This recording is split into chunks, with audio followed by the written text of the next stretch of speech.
Author Cindy Kep is writing on the edge. Books include Remnant in the Stars, The Loudest Actions, Lines of Succession, Mindstorm,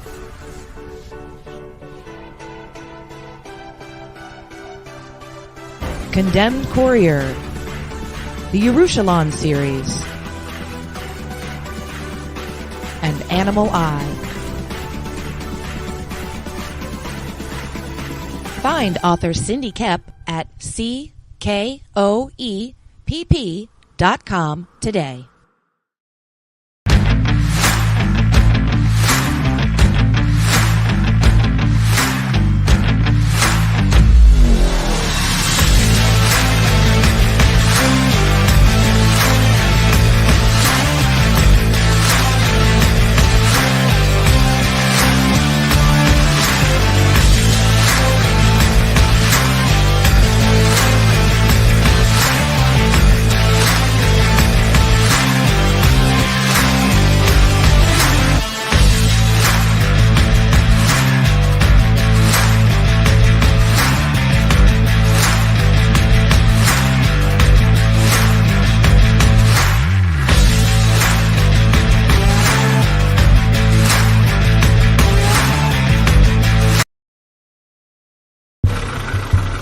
Nothing unusual about a 4 a.m. call to a back alley in downtown Kenton.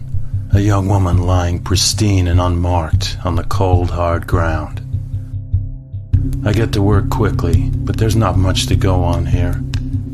No marks of any kind, no signs of struggle, just a dead Vic in the middle of an alley. And then there's that. Dead body in a dumpster that looks like a grizzly bear has crawled its way out of his stomach.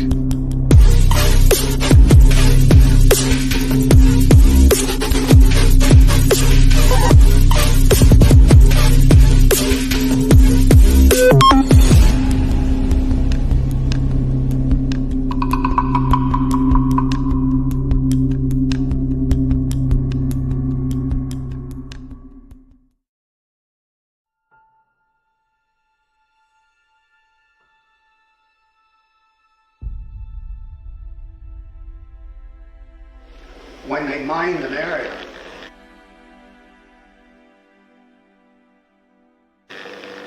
they put down yellow tape right across that line.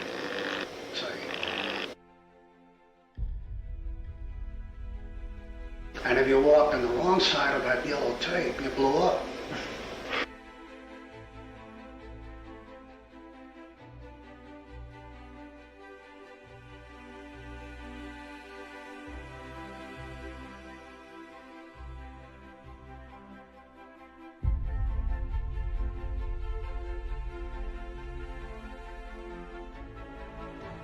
Strange Tales 136, I remember it very clearly, and that was my first exposure to Kirby.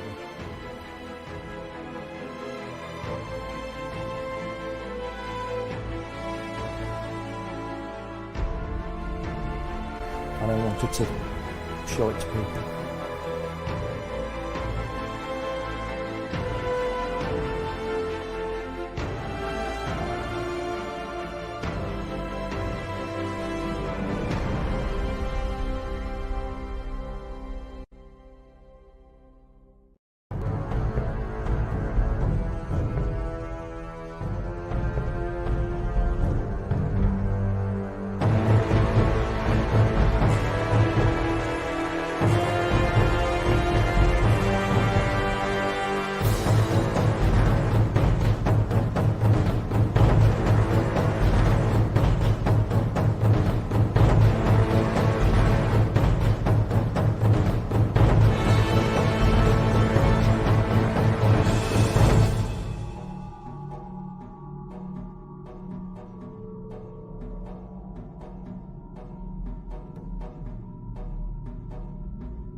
secrets,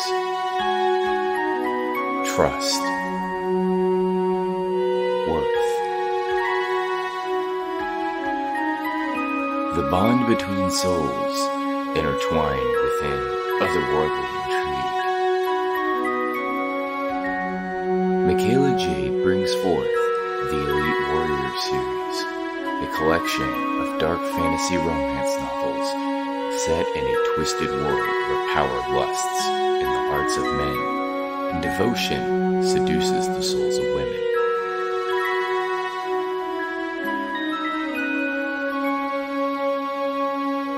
Warrior's Secret, Warrior's Trust, and Warrior's Worth. Available now at authormichaelajade.com.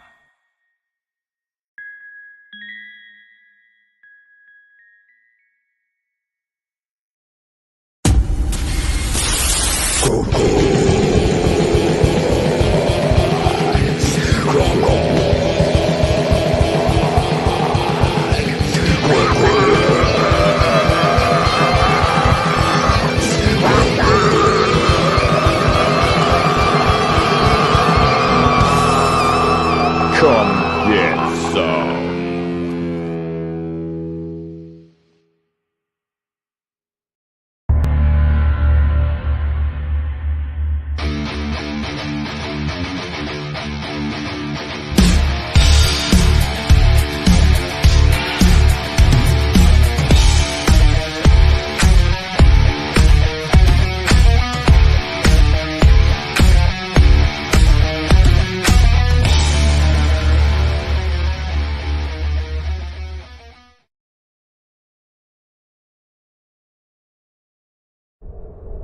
In a world ravaged by monsters, a new evil has risen, poisoning the land and threatening humanity. Now, the Monster Matador, along with the meanest and baddest kaiju killers, have joined forces to kick its ass.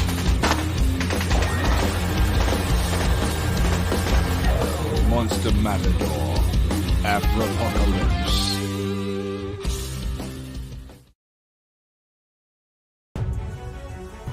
Sunsworn Wings of Vengeance is funding now on Indiegogo. Don't miss this action-packed space fantasy adventure sure to rekindle your love for the genre. Get it now on Indiegogo or just go to sunsworn.com.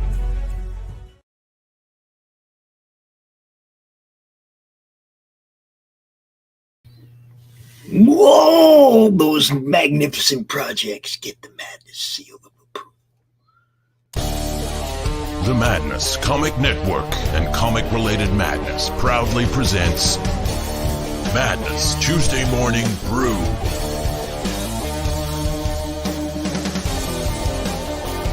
Tune in to our content on Comic Talk with Pops Van Zandt on YouTube.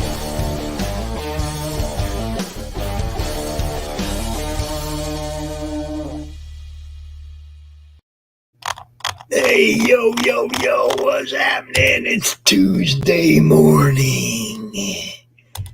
I'm here. I'm really here. I'm here with Mike. What's up, Mike Jimmy? Oh, man. Dude, I went and got in the shower a little while ago, right? His hair's still a little wet. I get in the shower. Now, I know the feeling. I'm the only one in the house. I'm pretty sure I shut the door tight. I'm in the shower. I'm washing up. I feel something on the back of my leg. I'm like, what? I look down. Rocky's jumping in the goddamn shower with me, man. So he got a bath too. Because, if you can get him in there, don't waste it. Oh, yeah. First time. That's the first time any of them dogs ever done that to me. I must not have shut the bathroom door tight. He must have been able to open it. But, it's like, dude, talk about freaking out. You feel something like on the back of your leg, and you're like, shampooing, and what the fuck? Yeah, it's crazy. Oh my god. That's what we do around here. Max said he's going to pop out here with us. Anybody who's watching, if you want the link, hit me up. I will send it to you. On your prospective platform, whichever one it may be. What is up, Glenn Fleming? Dude, Glenn just told me some stuff. Told me some stuff about some of his plans. Ooh. Yeah. I like those kind of plans, Glenn. I like those kind of plans that involve possibly getting to meet our friends. That's what that shit's all about. Oh, yeah. What's the matter, Mike? Is it too early for you, bro? It was too early when I woke the fuck up. I mean, it's 4 p.m. now, but Jesus Christ, I'm just... Yeah. It's one of those days. I've been trying to get inking done, but it's just no. Like last weekend was tiresome, so I'm still feeling it. Hi, Phantom. What's up? We got people in the chat watching. I don't really have a topic for the Tuesday morning brew. We just kind of wing it, I mean, chill stream type thing. It's like, I don't mind doing a little shilling on this show, but it's not a shill show. You know what I mean? Yeah. It's a chill show. But yeah, is yours over yet, or are you right at the end? Right close No, to I'm at 17 hours left. Okay, well, we'll definitely talk about yours then for sure. Because, 17 hours puts us at what? 4 a.m. or something over here when it ends? Yeah, something like that. Yeah, like I'm not 4 sure a.m. I'm going to Eastern. be up doing a countdown party for you, bro. Don't worry, it's going to be early morning for me, so I'm not even worried. I'm just going to let it ride out, Wake up and be like, did it get any new backers? Probably not, but I don't care. I broke 50 backers. Here we go. Now he's over here. What do you need? Oh, yeah? This dude.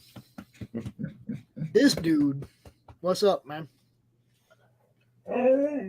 Yeah? Why? Now hold up. I know you got fed. What, you need to run? You want to go run? Is that what your problem is? Yeah, you think your brother's going to go out with you? Look at that face, man. He's like, those are serious questions. How do I answer it? How do I possibly answer that? Oh my god, he's a cuter. He's a sweetheart. Yeah, he wants to go outside. That's my dude, Rock. What's up? A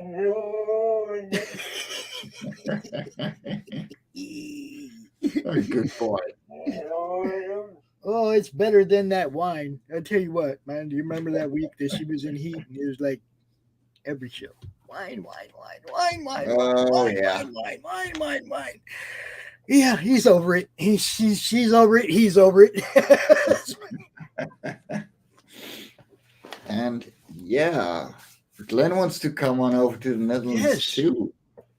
So I'm looking forward to that. That's what I mean. Awesome. Those kind of travel plans that involve getting to meet your friends. He says he's planning on maybe popping over this way, maybe getting to meet people like Joe, and Randy, and Pops. I mean, you can always take the 10 grand tier at the long shots. Sorry, Max, I didn't see you back there, dude. What up, Max? What's up, Mike? Oh, yeah. Having one of those quiet days, you come out too if you want. Yeah. Let me go grab my lighter. I'll be right back. Max look like you just woke up. His hair is like going on. I did. Yeah, the only reason mine is looking okay is because I brushed it once it was dry because it was. What's up, my dude? What's up, Chris? How you doing, brother? Yeah, man, it's getting close to the launch of our project. Yeah, dude. You know how the wanting to make sure that the campaign page looks perfect and, getting the trailer. Oh, yeah. And all the, you know what I mean? You know what I'm going through right now. Oh, yeah, 100%, dude. 100%. Oh, God. Pedro, Alex? Pedro, do you want the link, sir? I will Hey. send you right now. Also, Pedro is doing some animation for our trailer. Well, you took the right guy, that's for sure. Oh, dude. I mean, he kind of picked us, really. I mean, he was like, volunteered to put something together for us, and it's like, sweet. Hell yeah. I mean, he's definitely going to get something out of it, just like the same as everybody else. It's like, even though he volunteered that, I'm still gonna make sure he gets a little something. If everybody else gets something, he gets something too. I mean, effort deserves to be paid. Like everybody involved is gonna get whatever I got left after cost. It's gonna get split up amongst everybody. Yeah, everybody gets a sticker. Woo! Free stickers. Oh, man. Well, Pedro wants a link, so. Say what? Yeah, I said Pedro the link on Twitter. Okay. On Twitter. I think I did. Yeah, man. Doc would be here, but he's at the dentist. Mm-hmm. And I'm not sure what he's got going on at the dentist, but man, I hate the dentist. I hate it so bad. I went in there one day and said, "Take them all. I ain't coming back." Yeah,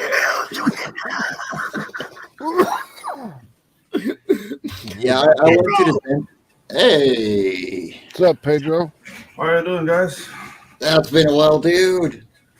How's the jungle? Oh, humid.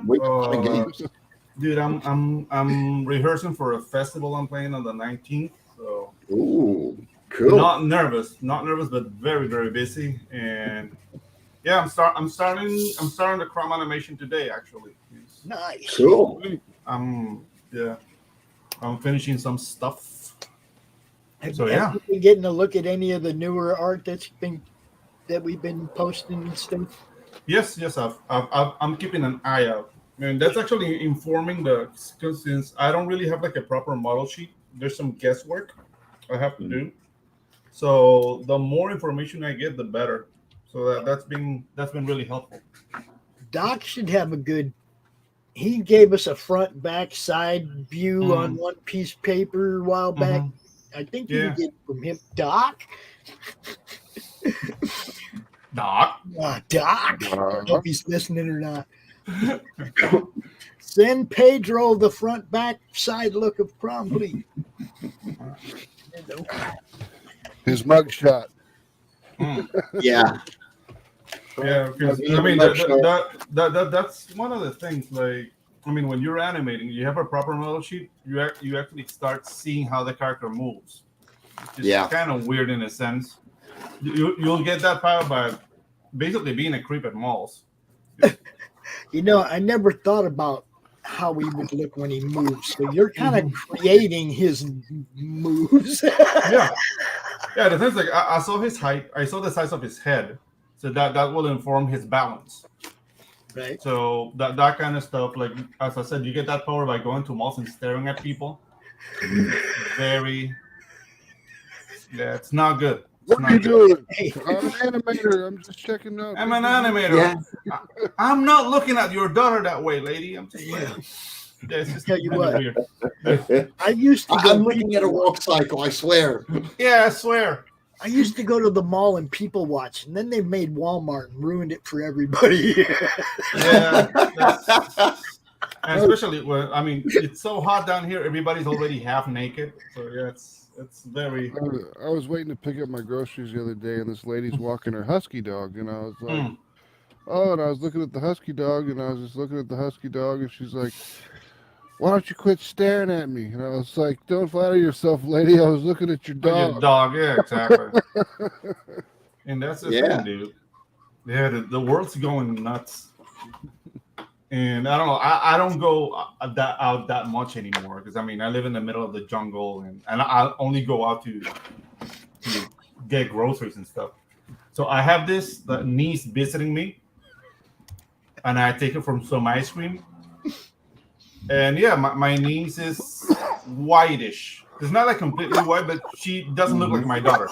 Already a lady like, what are you doing with that girl? Like, please.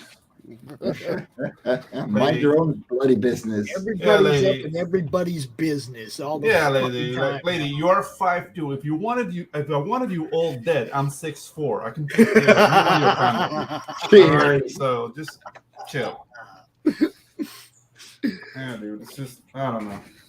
It's weird. I've done enough animation to know kung fu. Yeah, exactly. Oh. No, I did the Neo thing. Like, it's the other way around. I've learned Muay Thai and Jiu-Jitsu. Oh, cool! And I did it for a while. I did it for a little while, but I did that because I needed to inform myself in body mechanics. Now, Pedro, I want you to know, Saturday night we're at CRoMCon on the 26th. Yeah, the 26th. The final panel is martial artists, martial art comics, and martial artists who do art and create martial art comics. Awesome. So you are more than welcome to join that. Brian Christgau is going to be there. Brian Menard. Did you invite Russ Lee? Cheetah is going to be there. Patricky Lugo is going to be there. We got some, some pretty cool people that have put together some awesome projects that are going to be out talking about their stuff. Yeah. My cheeseburgers are like Brazilian Jiu-Jitsu. That's the only Jiu-Jitsu I know. So, yeah, it's like I started the journey because I found like a capoeira school. Like, ooh, capoeira. Oh, yeah. I started doing that like when I was like 27. But the maestro, the capoeira teacher, that guy was nuts, and he almost like blew my back off. Like, dude, it was bad. It's like, all you have to do is somersault. Like, what? Somersault? In a week, like I wasn't that physical at the time, and they're like making a strain, and dude, I fell like flat on my head at the second attempt, and I lost consciousness, and they're like yeah, capoeira is out.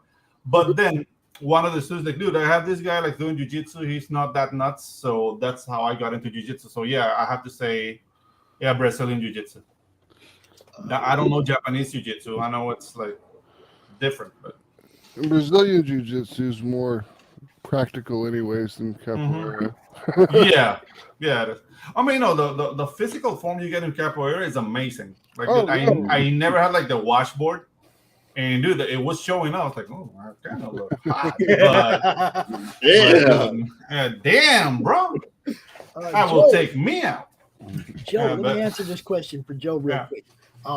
Glenn and Dave always love when a couple other people come pop out during the Sunday opening panel at CRoMCon. I'm sure they have no problem. I have no problem. It's like, it's an opening panel. It's supposed to be a bunch of cool people hanging out together. So yeah, I'm sure you're more than welcome, my friend. Yeah, I'm actually at Dutch Comic Con next week, so I wouldn't be able to join any of it. All that. Next week, we're talking about the 26th and 27th. Yeah. Dude, I'm so jealous. Like, you guys get Comic Cons. Here we have, like, anime conventions, more so than comics. And it's all cosplay. Yeah, here it's starting to turn into that. If you go to the smaller ones, like, because Franco-Belgian comics are still huge, like, you will find the actual comic festivals, with the artist alley and small dealers and stuff like that. You got your fantasy fairs, like Renaissance fairs and stuff, and then you got the anime conventions that are 14-year-old girls in scantily clad. Yeah, dude, where you want to go? No. I mean, I call that smelly jailbait because, dude, yes, they're completely disguised, and dude, I mean, Panama idles at 90 degrees Fahrenheit, so to use Celsius, guys, it's like 32. Yeah. Look, and dude, you don't want to be like in full makeup and dressed like Saint Seiya at noon. Dude, it gets smelly really fast. So No, Fanta, we'll be doing a CRoMniVerse launch roundtable and launch party Friday night. We'll be launching to enter the CRoMniVerse book on the 25th. Sweet. So that Friday is kind of gonna be a party. It's kind of a big deal. It's a party. It's kind of gonna be a party. Dude, Awesome. look, not only Pedro, but Jim O'Reilly, Doc Blaylock, Eric Hodgson, Anthony Romano, Lakeem Amir, Glenn Fleming, Ryan Niss, Daniel Monroe, who I was talking to this morning about his story, who he wants to leave open-ended and maybe carry on into the future. Yeah! Crom will still have life after this anthology, possibly. That's what I'm talking about. Good stuff. Paul Gomez, Brian Christgau, Hex Allen, Allison McGloon, Tank Ferret, Lola, Manny, Edwin, Nick, Cindy, Rich. There are so many people involved in this freaking campaign, dude. It's going to be awesome. Dude, there you go. You're showing a wondrous role there. Yeah, awesome. Yeah, there's a lot of awesome people involved in this one. It's going to be cool. But Ladies' Night will be back. We will do it again in April, and not only that, but in April we will have the special guest, our guest of honor. In April, our guest of honor will be the Archfiend himself, Brian Pulido, returning to CromCon for the second anniversary show. Sweet. Yeah, he was here for the very first show. He came back for the first anniversary show. He's coming back for the second anniversary show. That's right. You know, very cool. Yeah, he's awesome. Good. Dude, good that's one of the guys who showed the way, dude. Yeah. Yeah. Because I found out about Kickstarter because of Brian Pulido. Yeah. Okay. I found out about Kickstarter because of the solar freaking roadways, and that was so dumb. Yeah.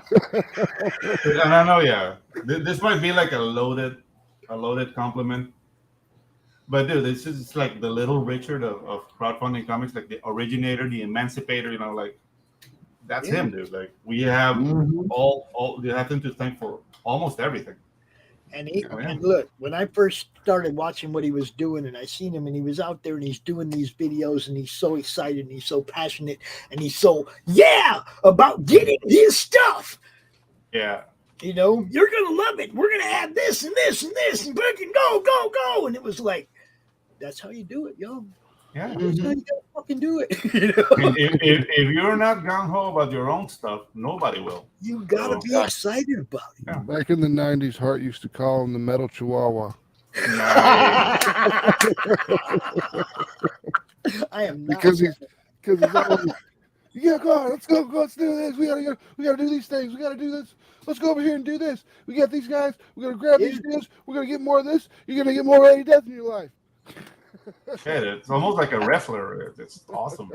Dude, that's what you got to do, though. And I try to tell people, you know, be excited about what you're doing, so I can be excited about what you're doing. What I'm talking about. Yes. You know? Channel your inner Ric Flair. No. You just saw how excited I get just describing how Brian Pulido. You see what I'm saying? It's like that shit is infectious. You have to have it. It's part of sales. What's up, Hen? Hey. And Fanta, when we do Ladies' Night again in April, you make sure you bring Hen with you. Just saying. Yeah, dude. I'm doing kind of a unhinged Twitter campaign. Because all of a sudden I'm obsessed with food, so I'm just showing like plates from my country and then like back tropical magics, and it's kind of working. I'm getting backers with that. So but you have to be excited, and I think one of the things that sets me apart from other creators, and it's not the art because there's amazing artists everywhere. It's just that I'm from my country, and I happen to love it. So I'm just making that part of my campaign, dude. I mean, it's work. I'm not funded yet. It's a day to day, but I'm getting backers every day. So I'm very happy and grateful for the results. Hey, as long as you keep growing, You know, my campaign right now is a slow burn too, but I don't care. Like, Yeah, I dude. broke records. I'm fine. Yeah, exactly. It's part of the excitement. Did you get more backers, Mike, than you Sorry? did last time? Did you get more backers than you did last time? I'm right, I did. I got a 44 last time, and I got 52 now. I finally broke 50 backers. Look at that. That's awesome, dude.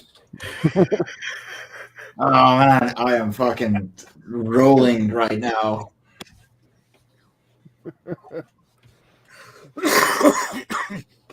Don't get me doing the walk now.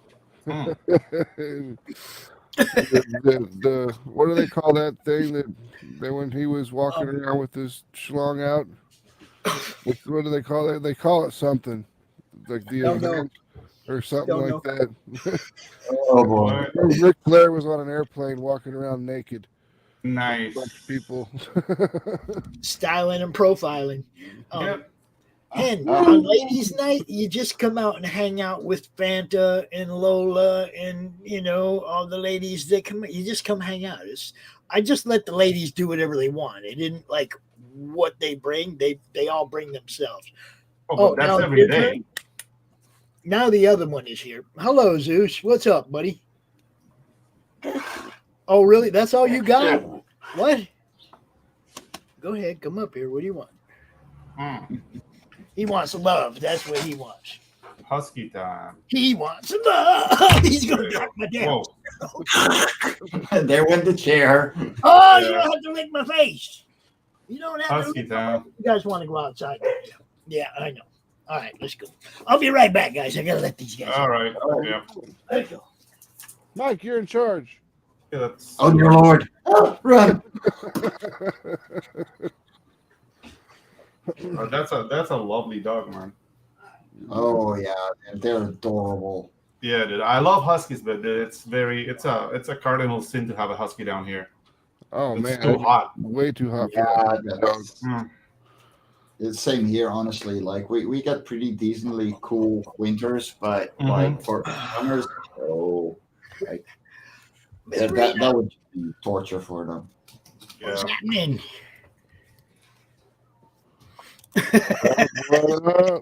Yes, that's what happens on ladies' night. They rule the channel. What's up? What's up? Goodbye. Gotta go, Fanta. I will see you later. You have a wonderful day, and we will see you next time for sure. Have a good one. That was Zeus. That was the big one. We got a smaller one called Rocky running around here too. That was Zeus the Moose, the one that gets all up in my face, has to leave saliva and shit on me, and you know. Did you say Zeus? I remember that.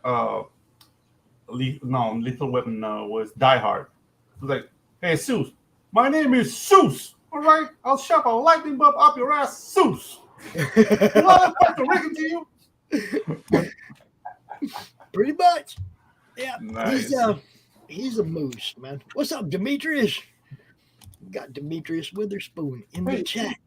You guys know Submerged Universe. We got a Facebook user. All right. Yeah. Nice. He hooked me up with the hat the other day at the con when we met him at Hall of Heroes con.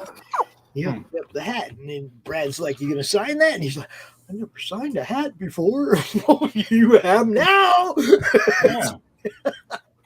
Dude, I've signed titties, but I've never signed a hat.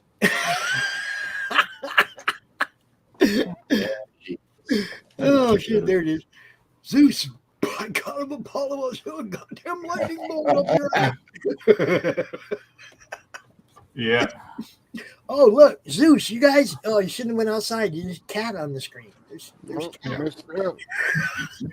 Yeah, there she is. There's my little bundle of annoyance. Yeah, you moved your camera. She was sitting on the ground, and I was like, "Did you have to put the cat in frame?" That's like, "Put me on camera now, please." Human. Father, I demand attention. Yeah, dude. Man, my last dog was a bulldog, and dude, that hurt too much when I lost her. Our dogs are all rescue dogs. Yeah. All three of ours are rescue dogs. The first one, the black pit bull mix. My son was driving behind somebody on the road. They pulled over, threw dog off, took threw a dog out and took off. Wow. My son's like, what the he pulled over, picked dog up, brought her home. Family for 6 years. Okay. Yeah. A couple of years ago, some dude at work telling everybody, you know, at my son's work, he's like, hey, I got this husky, and he's fucking tearing everything up, and just like, you know, he's ate one of my doors trying to get through a door, and like, you know, dog's crazy, right? And I'm gonna have to put him down. My son's like, no, hell no. Okay, that's Rocky. That's Rocky, the one that talks. Okay, the first weekend he was here, we had a family get together. We had like 20 people here. This dog shit in the dining room, right in front of everybody. Right? they had no idea how to live inside. The two huskies we have spent their first year either in kennel or outside. Oh man. Okay. Wow. And the guys that own them both, they're not brothers or anything. The guys that own them both were gonna put these dogs down. The hell? And my son was like, nah. And, you know, yeah, it took months to get these dogs to understand how to live inside.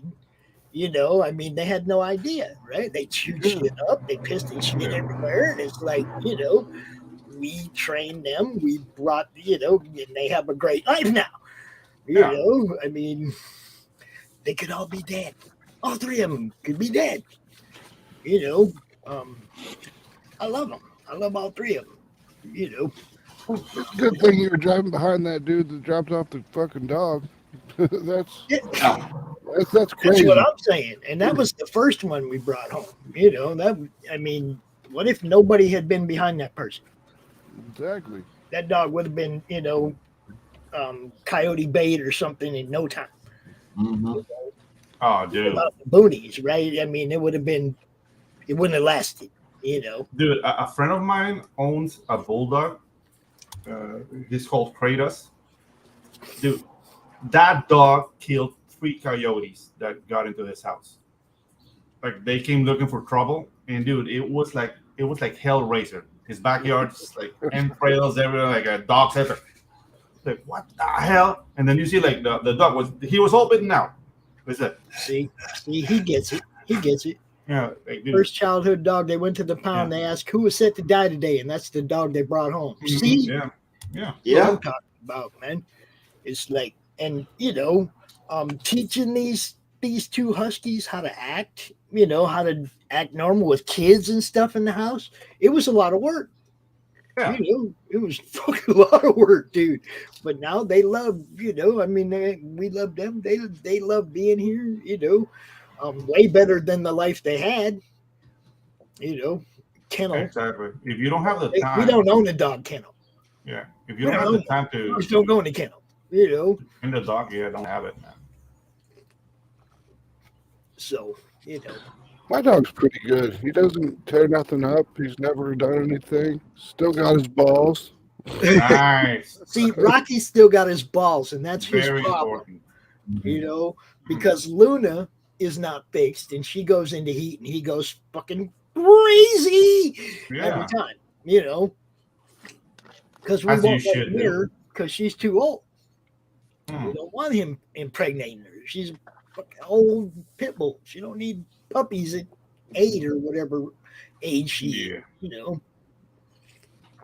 When we found her, when they threw her out the truck, when we picked her up, she had some gray around the chin already. So she wasn't a young dog, you know. So we never let Rocky tag her because we didn't know how old she was. Now it's obvious she's getting older. Eyes are starting to glaze over and stuff, and you know. So it was a good call. We didn't let him nail her, you know. Stay away from that one, Rocky. Stay away from man. Yeah. I mean, he'll scratch that itch at some point. Well, I mean, if we found a local female husky paper, we'd definitely do that. You know. Yeah. Both the huskies are paid. That was the other thing. Who the fuck spends $1,000 on a dog and puts him in a kennel? Yeah. Somebody who loves the idea of having a dog but doesn't really want the responsibility. Loves the idea of having a husky with papers. But didn't want to do anything to take care of that dog. Yeah, exactly. You know? I mean, have you looked at fucking breeders in the last 2 years because of COVID? Like, oh, we're at home, we can take a dog now. And then at like 3 months in, they're like, oh my God, it's a puppy, it's chewing everything. Yeah. And they put it in the kennel. Like they're bloody full all over. Mm-hmm. Like, Yeah. That's what dogs do, man. I swear to God, puppy training should just be mandatory for new dog owners. Yeah. For any dog. Like if you get a new dog, puppy training. And it may sound like, yeah, I've had dogs all my life. Like, I don't give a fuck. Yeah. You're not taking my dog without training, motherfucker. Oh, dude, like I've had boxers, and that's like a 4-year commitment because they stay kids for 4 years. They're so excited, Yeah. My dog's he's a boxer pit mix. Nice. Oh, that is. But the thing I love about boxers is the face. Yeah, I like the brindle, the color, the coloring on their legs and stuff. Yeah, it gets black and brown mixed together with itself. Awesome, dude. I just like how they look at you when they fuck up, and how they look at you when they're upset with you. Like that to me is like the day. They made my day. Just we're going to the bed, right? Yes, we are going to the bed. Glenn, for that answer, you would have to go to Ryan because he's the campaign manager. You guys is the artists and creators, and he's the campaign manager, and I'm just the mouth, right? That's right. So be careful. Good morning. I do not know who I'm saying good morning to. Oh, Jonathan Brooks. What's up, my friend? Book user. All right. Jonathan Dude, Brooks. I don't know if this is the show for stuff like this, but have you guys seen the Miss Marvel trailer? Because it fell on my lap this morning. No, I have not. I avoid trailers like the plague, because in case it's a movie I do want to watch, I don't want to see the best scene 6 months before I go to see it. The thing is, like, I saw it like when your mom flashes you, like it's complete accident. I was like, I didn't want to see it, and dude, it's just I don't know. It's like Green Lantern via Hot Topic. Like her powers, it's not like in the comic books. It's not like giant like man hands. So it's an improvement. The last thing I want to see is like a realistic looking like woman with hairy knuckles punching something. but still, it's like, dude, this is Green Lantern. It's just I don't know, man. I don't know. Damn steroids. Yeah. Oh god. Maybe I'm just old and kids are gonna swallow this up and love it, but nah. For the most part, I'm just not that into mainstream anymore. Any of Yeah. it, you know? Any of it. It's just gotten. Marvel comics have become basically you remember Chick Tracts, the religious little comic books they used to give out? Marvel has become like Chick Tracts for SJW crap. Yeah. I mean, that's really all it is. Yeah. They have become a parody of themselves, which is sad. They put pushing a message over telling a good story. Just bring back the good old days, man. I mean, the things like they say, you say good old days, and right away they just go like, so you want to burn crosses? You want to burn crosses? You want to bring back the clans? Like, dude, I love the good old days too. No, I just want to go back to the 90s when comic books were awesome. Yes, exactly. And it was inclusive, dude. You have Blade, you had freaking Storm, you have like, dude, it was inclusive. I don't know what they're looking for anymore. And this is the things like, I'm with Pops. Like I'm all indie right now. Like I don't really want to see it. But as I said, it's like when you see a car crash, you like slow down. And they're like, wow, flames, you know. So I'll go buy this. I didn't go buy this. I just want everybody to know. I did not go buy this, but I did receive it recently. Yeah, I won it on Don Chin's show, right? Yeah. You know, sure, I'll add it to my collection. I'm not saying I don't have a wonderful collection of older mainstream comics. Yeah, exactly. I just quit buying the new crap because it became exactly that. crap. Yeah. Well, I mean, I'll go by the comic book store every once in a while, and I'll pick up just to look at. I'll pick up like X-Men or something that's kind of like it's not their movie product. It's not their movie products. It's like X-Men. They don't have an X-Men movie yet, or a new MCU X-Men movie. Let's put it that way. And I picked up an X-Men book, and the colors looked like flats, and the art was just bad. And I was like, why are you doing this? This is like one of the higher level B tier things that you're going to be introducing into the MCU soon. Why aren't you giving it no life? You're giving it no life, no soul. It's just blah. Yeah. I mean, why not start ramping it up in the comics so you can get people excited about the movies? Well, probably because the movies are going to go just farther in that direction. Yeah, I mean the executives don't really like at Disney. They don't really see comics as something viable anymore, and it shows that they're not. They don't putting even money see it into as source material. Yeah, they don't even see the books as source material for the shit they're writing now. I mean, but there's a reason for that because cinematically it doesn't make that much sense because it's a different medium. Even though it's visual, it's graphic. It's a different medium from movies. So it takes a while to adapt directly a comic book to the screen. Even the people doing the mainstream comics, though, don't pay any attention to the source material. Because they don't respect the craft, Pops. Like for them, doing comic books is a springboard. So okay, I'm going to be an amazing storyboard artist. Animation, movies, yeah, exactly. And as I said, I'm coming from that world because I've been in that world, dude. It's worse.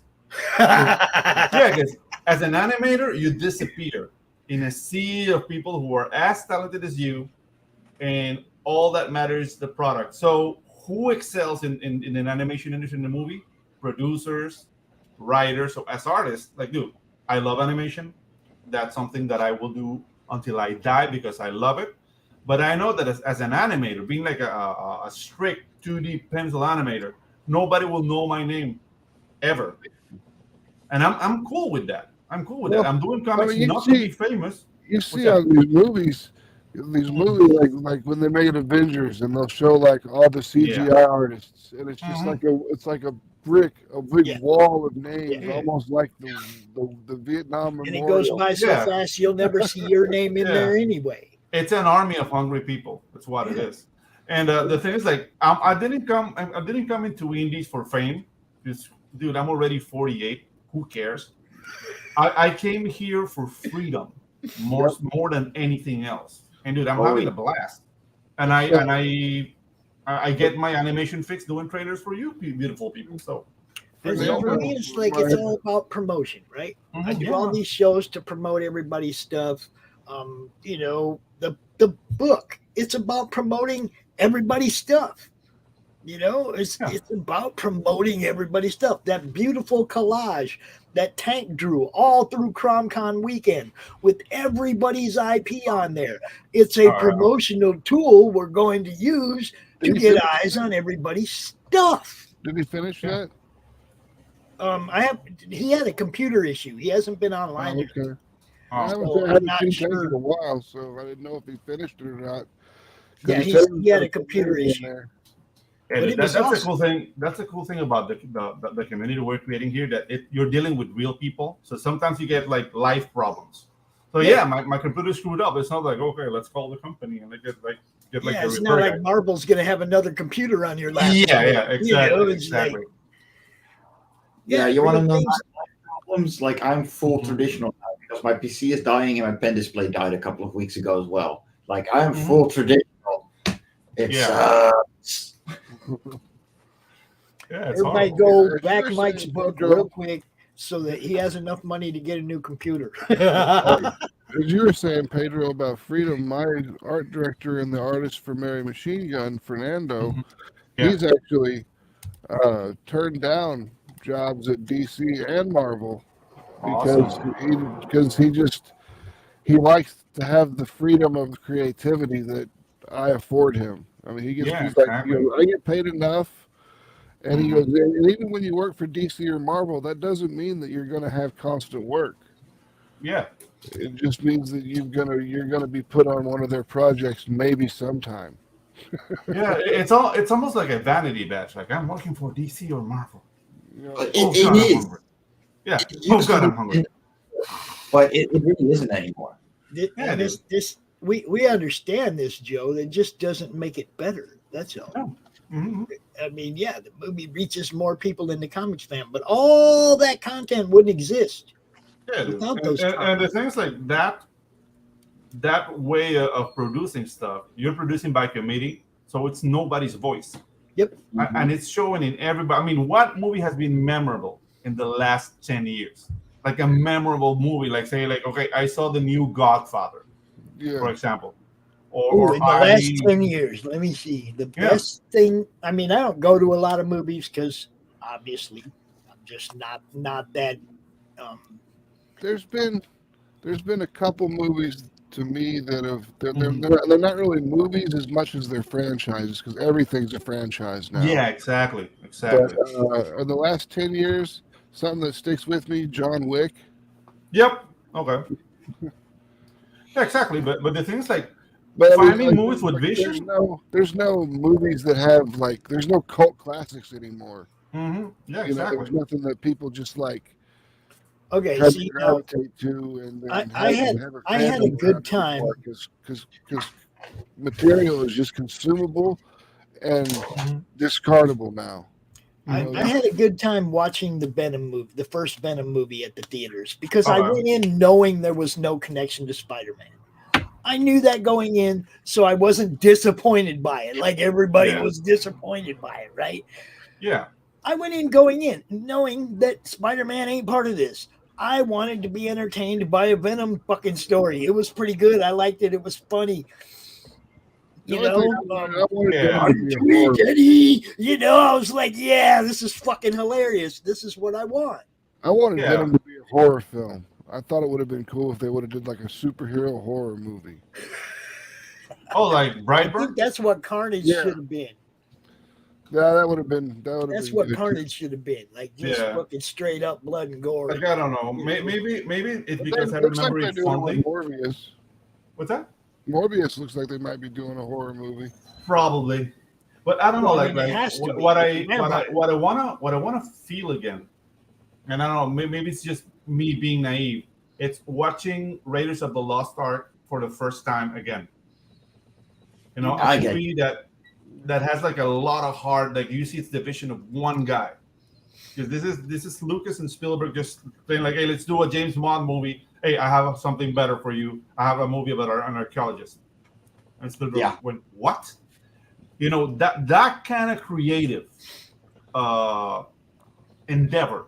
You don't see them anymore, because as soon as you get greenlit, but this is the committee, and this is like the inclusiveness officer. Well, we got to remake The Lord of the Rings, and we got to remake Dune, and we got to remake this, exactly. We got to remake that. And it's like, no, give me something new. Yeah, exactly. And there are new things. Studios are too scared to do anything new because there's risk involved, and they don't want to have any risk. Mm-hmm. So I don't know. Maybe the movies have grown too big, and this needs to collapse to allow creativity to flow again. Well, but then again, I live in the jungle, so I could be wrong. Just like with comics and movies, there's a whole thriving indie scene of, at least short film creators that have, they've got short films coming out that have named actors in them, and people are just making them, and this is it's amazing. Joe, I get it. Our view is not from the business aspect. Our view is from the fan consumer aspect. We're not buying. Do they get that? We're not buying. Well, what you got to keep in mind right now is that there's more money in movies and television than there ever was before, thanks to subscription based. So, dude, speaking of indie films, Venom was also the last movie I went to. I'm just saying. We're not buying into the crap no more. Here you go. Go ahead, Pedro. You know, speaking about indie films, I had the pleasure of meeting Dino De Laurentiis' daughter. Uh, she was in Panama like a couple of years back, and she told me about this movie she was producing, like What About Monday? Very interesting sci-fi. The movie is so unique that I can't tell you anything about it because you need to see it. And that's where can I find it? Because you got me at sight. yeah. It was on Netflix for a while.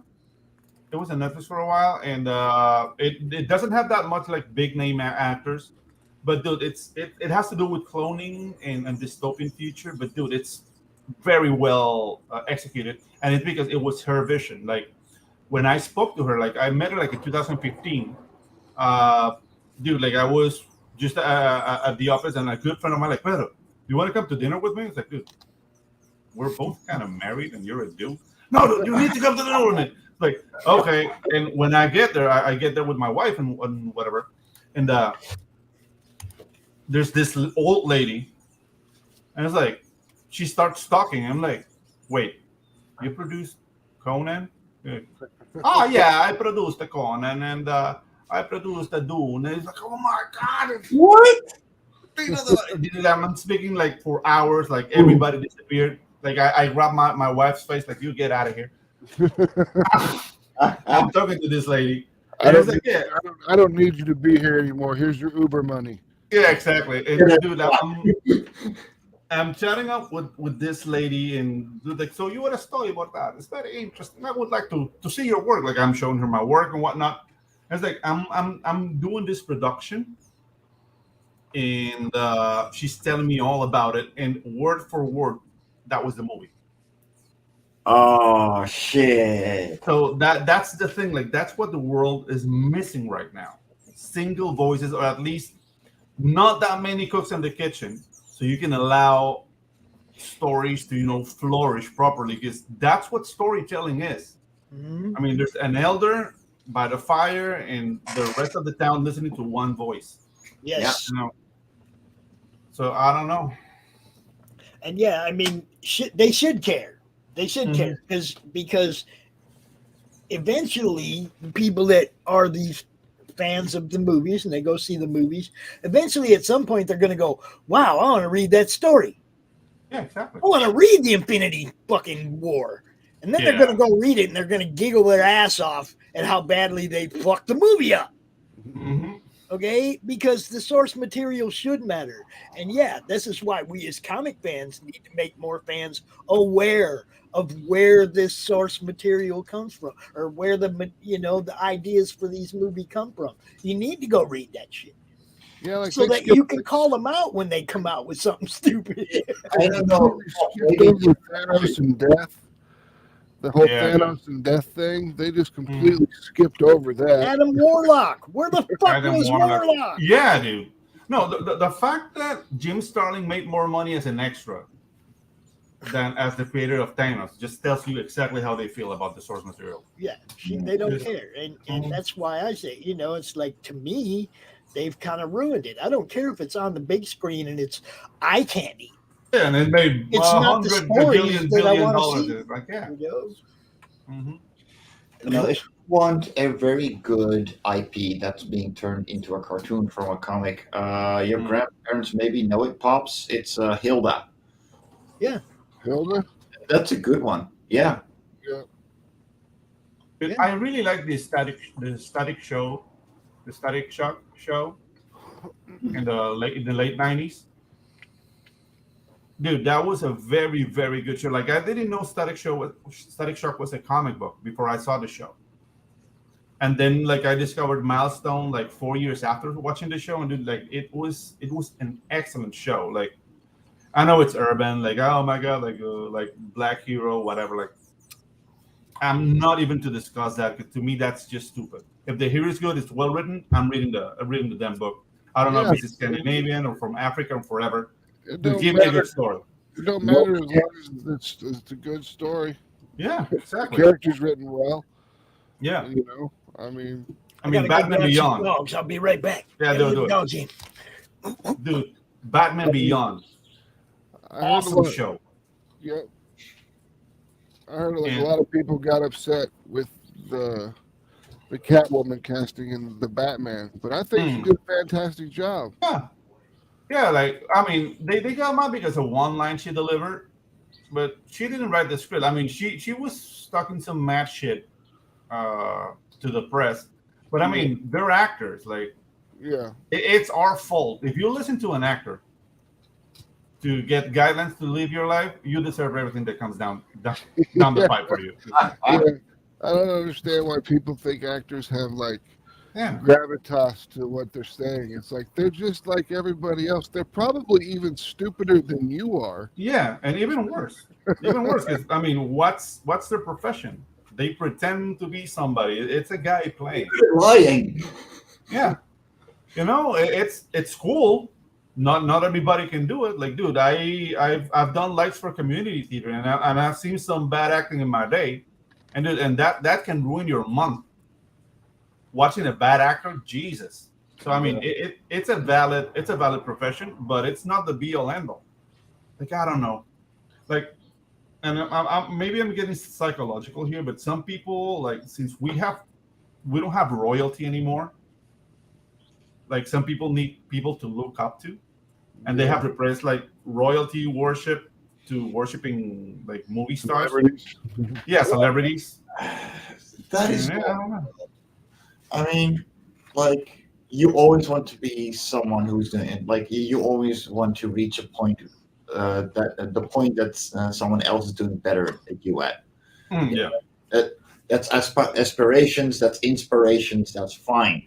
And a lot of actors do fill that spot pretty well. You know, we all wish we could make millions off of a movie. Yeah. Let's be honest here. Most of them don't. Most of them can't even live off of it. But yeah, you know. But like, I met the guy that wrote Armageddon. And Armageddon, what he wrote was about a female president dealing with an asteroid coming to impact Earth. Whoa. And that's what it was. And then when they bought it from him, they optioned it. And then they bought it for $2 million. They bought it for $2 million and turned it into the Bruce Willis action adventure movie. And I asked the guy, I was like, well, how do you feel about your intellectual property being completely, derailed, stolen and turned into something else? He goes, dude, I made $2 million. I don't give a fuck. They can do whatever they want with it. That's a good bomb.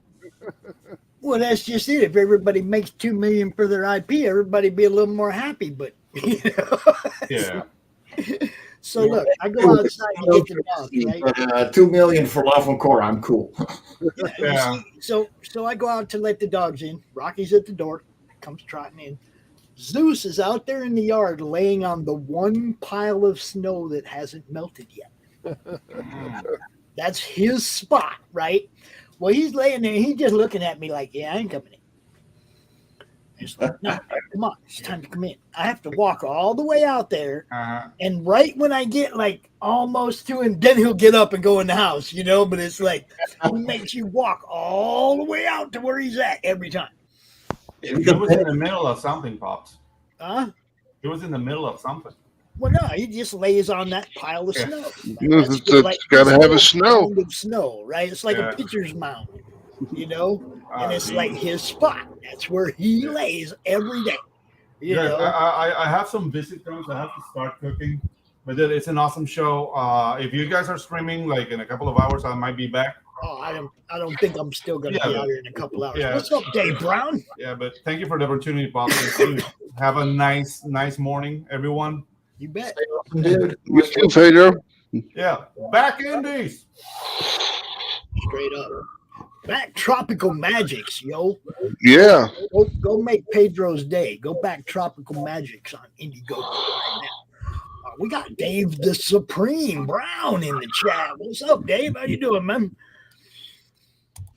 Good to see you here. We're just it's just kind of a morning chill hangout show. We don't really. Have you guys seen the teaser trailer for the CRoMniVerse yet? Yeah. Ooh. Whoa. I'm waiting for the voiceover right now from Doc and Anthony. There's going to be a narration on top of it. And that's just waiting, the teaser trailer while we're waiting to put together the one that Pedro's doing with the animation and stuff. Nice. Yeah, I need to find somebody to do an animated trailer for Mary Machine Gun 3. Dude. I'll have to talk to Pedro. Yeah, I wasn't even expecting that when he said, I'll do a little animation. Get the fuck out of here. No that's the kind of stuff that we're talking about, though. Because I don't need like hardcore animation. I just want to be able to have a background and then slide the characters across the background and stuff like that. That'd be pretty cool. I mean, I'm sure I could do it with the layered files with the Photoshop documents and stuff like that. It's just I don't know that much about how to move stuff around like that. If you got the Clip Studio Paint, you can actually import your paint file into their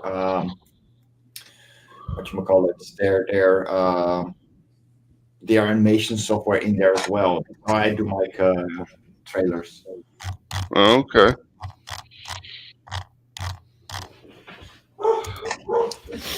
As for the link, if you want to join us, we're just hanging out. Oh, dogs just got all excited. Somebody must be coming through the door. Dun, dun, dun, dun. What time is it? Either one got off early or I got my days messed up. So now y'all don't start fighting. Cut it out. That's a different bark. You see, I can tell. There's a different bark. You guys remember a few months back when I got dragged down the stairs trying to break them up? Yeah. Got all fucked up. Remember that? Yeah. Yeah. I've taken some fucking beatings over these dogs, man. I've been bitten by both of them, protecting them from each other. I was dragged down the stairs by Zeus when he was going after Rocky. I tried to stop him and got dragged down the stairs, fucking all busted, hip and shoulder and everything busted up. Dude, yeah, these dogs have been an adventure since the day they got home, the day they got here, no doubt.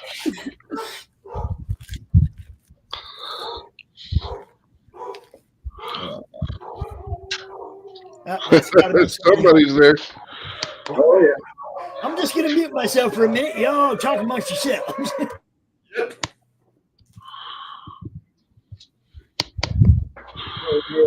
Go for you, Max. What's up? Yeah. Oh, not much. Let me switch my settings back.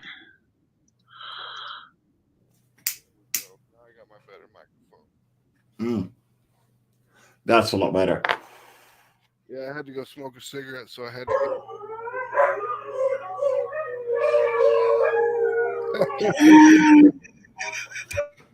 It's the singing. Oh yeah. You got a campaign running right now too, right? Or yeah, Ninja Bimbos versus Zombies from Deep Space. Yeah, that's the one. Yep, it's doing pretty well. We've got like 127 backers, so I'm happy with that. I mean, obviously we'd like more by the end of it. We still got a couple weeks left. In 2 days we drop our St. Patrick's Day cover. Ooh. So that'll be an add-on. That's pretty sweet. I can Pops has got that cover somewhere. Unless he got rid of it, and I could share it. Y'all started talking about the other book.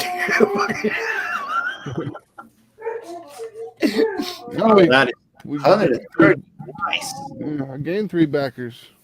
Hell yeah. That's good stuff. Yeah, I am so fucking broke right now. There are so many good campaigns going on. Oh my god. Tell me about it. I'm watching them end and I'm going, damn, missed that one. Damn, missed that one. You know? Yeah. If you miss any this is the part of crowdfunding that I hate. If you miss any Atrocity Press stuff, you can still get the books at atrocitypress.com. You just won't get the tchotchkes. And that's the part I love. It still makes the books available. Dude, I mean, just because your campaign's over doesn't mean it's over for the fans. Not all the fans knew about it. Not all the fans had the money at the time. Not all the fans got to get theirs.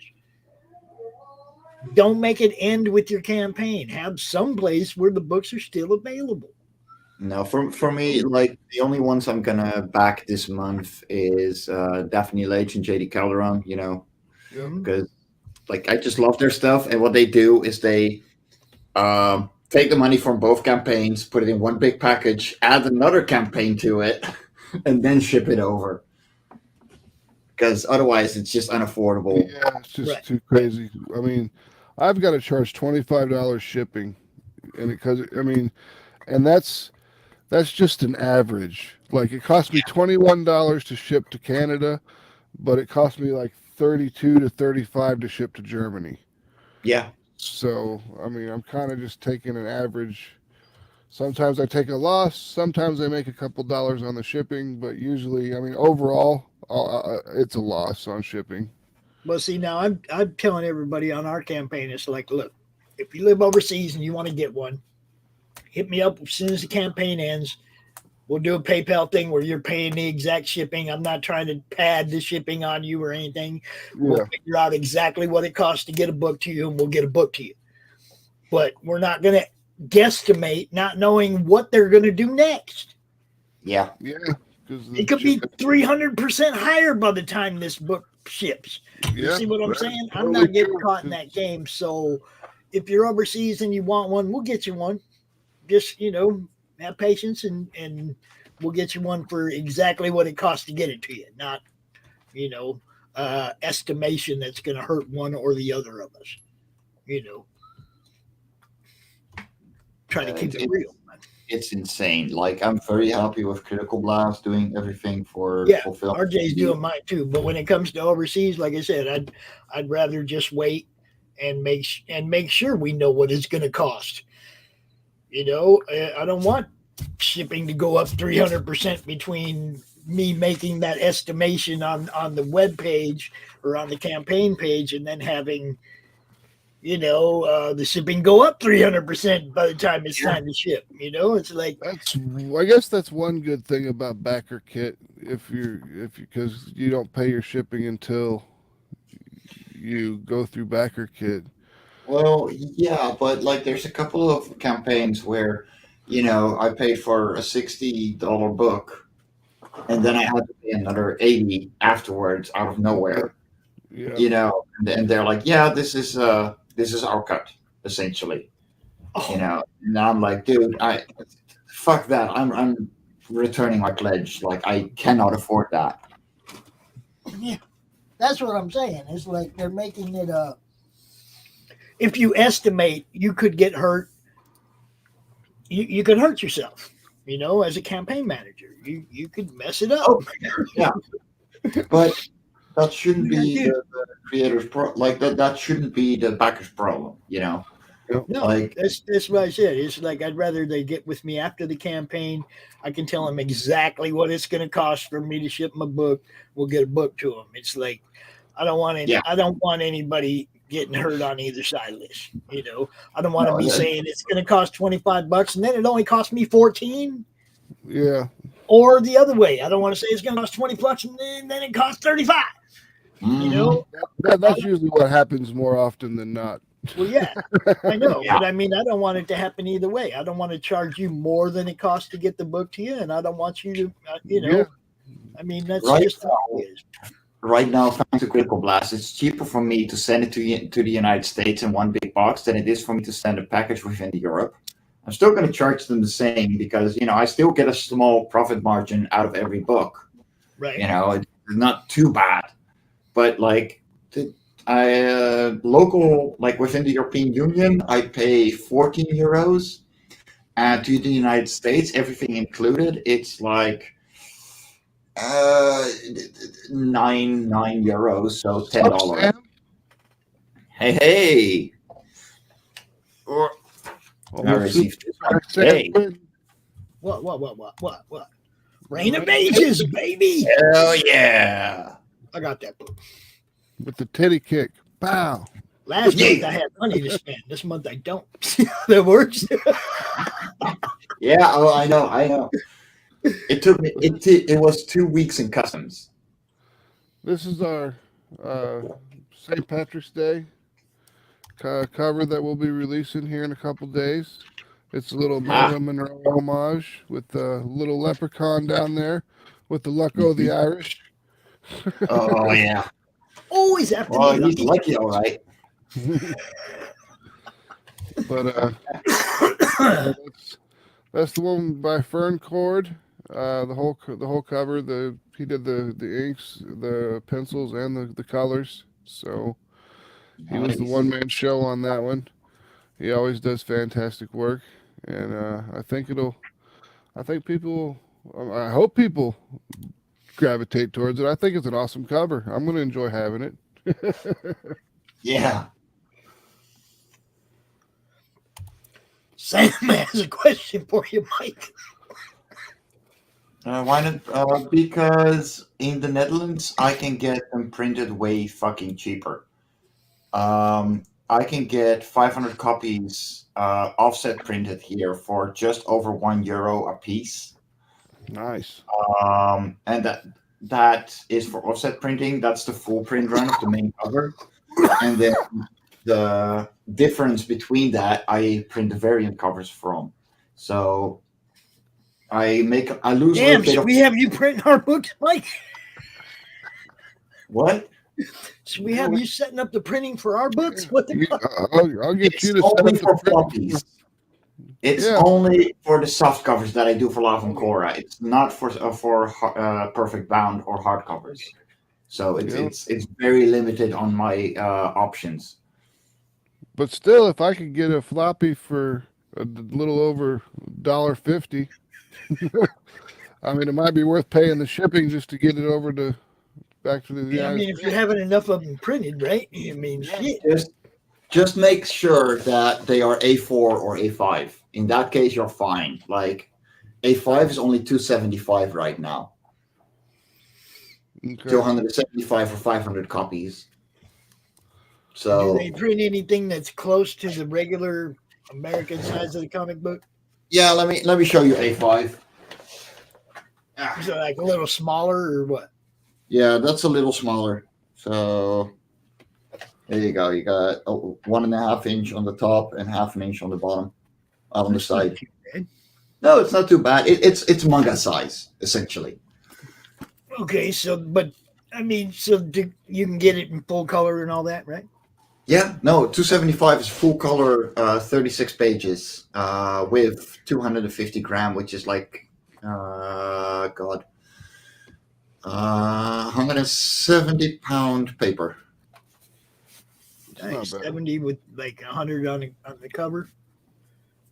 Yeah, like it's there's a thing. I might be getting a hold of you and sending Ryan to talk to you about getting us books printed.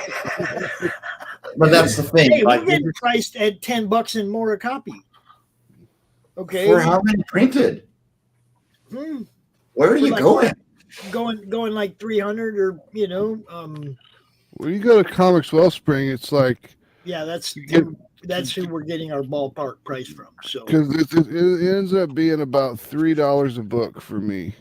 Yeah, but you're doing floppies. We're doing a 90-page perfect bound. Oh yeah, that's true. Okay, yeah, so we're getting it'll be about priced out at over $10 a copy right now. Yeah, so it'll be about $10-12 a piece.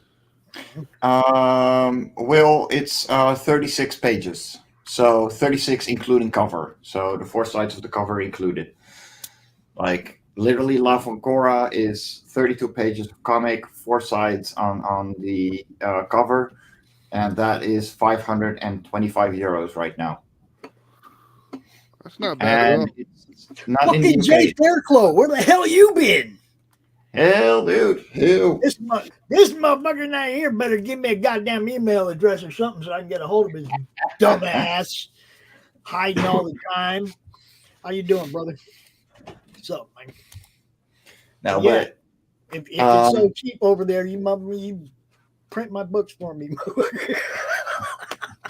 No, like for example, over a coffee, I printed here as well, and that was €4, just about. So like $4.50, something like that, with current transaction fees. So doable, but yeah. Yeah, it'd be nice if I could. It'd be nice if I could figure out a way to price point my way into being able to get these things in the goddamn stores too.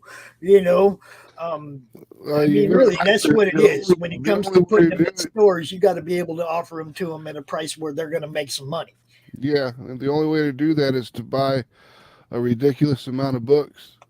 Or find somebody that's printing them for $3 instead of $12. Again, a ridiculous amount of books. How many do you have printed, Mike? For La Cora, 500. I mean, how many when you're pricing, when you're getting your estimate, how many do you tell them you're gonna print? At least 250.